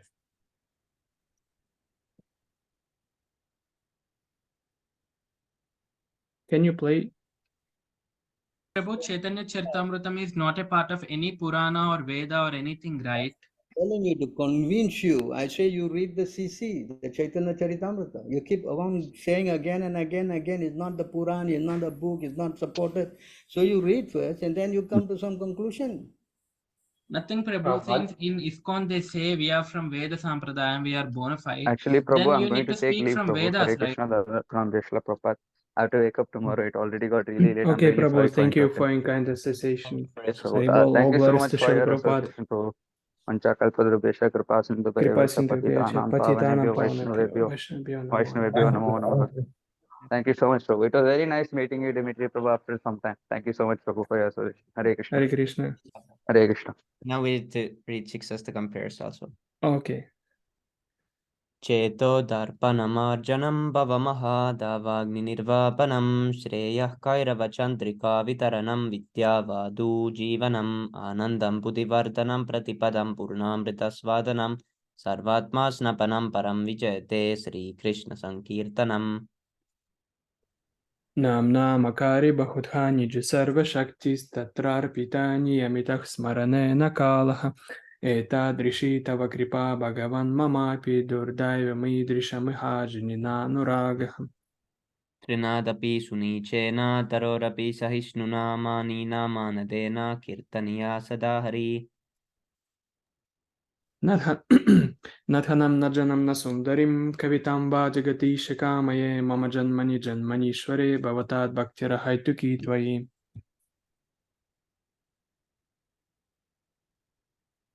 Ainandatanuja kinkaram patitam mam vishame bhavam buddho kripaya tava pada pankaja stita duli sadrsam vichintaya. Nayanam galada shuddharayam vadanam gadgadarudhaya gira pulakair nishitam vapuhu kada tavanam grahane bhavishyati. Yugaitam nimeshena chakshusha pravirsya itam shunya itam jagat sarvam govinda virahena me. Ashlishya padaratam pinashtumam adarshanam mar mahatam karotu va yatha tatha va vidathato lampato matprana nathastu saeva na paraham. Ribo, glory to the Sri Krishna Sankirtan, which cleanses the heart of all the dust accumulated for years and extinguishes the fire of conditional life of repeated birth and death. The Sankirtan movement is the prime benediction for humanity at large because it spreads the rays of the benediction moon. It is the life of all transcendental knowledge. It increases the ocean of transcendental bliss and it enables us to fully taste the nectar for which we are always anxious. O my Lord, your holy name alone can render all benediction to living beings, and thus you have hundreds and millions of names like Krishna and Govinda. In these transcendental names, you have invested all your transcendental energies. There are not even hard and fast rules for chanting these names. O my Lord, out of kindness, you enable us to easily approach you by your holy names, but I am so unfortunate that I have no attraction for them. One should chant the holy name of the Lord in a humble state of mind, thinking oneself lower than the straw in the street. One should be more tolerant than a tree, devoid of all sense of false prestige, and should be ready to offer all respect to others. In such a state of mind, one can chant the holy name of the Lord constantly. Almighty Lord, I have no desire to accumulate wealth, nor do I desire beautiful women, nor do I want any number of followers. I only want your causeless devotional service birth after birth. O son of Maharaj Nanda, Krishna, I am your eternal servitor, yet somehow or other I have fallen into the ocean of birth and death. Please pick me up from this ocean of death and place me as one of the atoms at your lotus feet. O my Lord, when will my eyes be decorated with tears of love, flowing constantly when I chant your holy name? When will my voice choke up, and when will the hairs of my body stand on end at the recitation of your name? O Govinda, feeling your separations, I am considering a moment to be like 12 years or more. Tears are flowing from my eyes like torrents of rain, and I am feeling all vacant in the world in your absence. I know no one but Krishna is my Lord, and he shall remain so even if he handles me roughly by his embrace or makes me broken-hearted by not being present before me. He is completely free to do anything and everything, for he is always my worshipable Lord unconditionally. Ribo, Sri Siksastakam ki jai, Vinam Sankirtan Jai, Jai, Jai, Krishna Chaitanya Jai, Mahaprabhu, Jai Nityananda Jai, Prabhu, Jagat Guru Shila Bhaktivedanta Swami Shila Prabhupada ki jai. Nitai Gaur Jai, Nande, Hari Hari Hari Bo.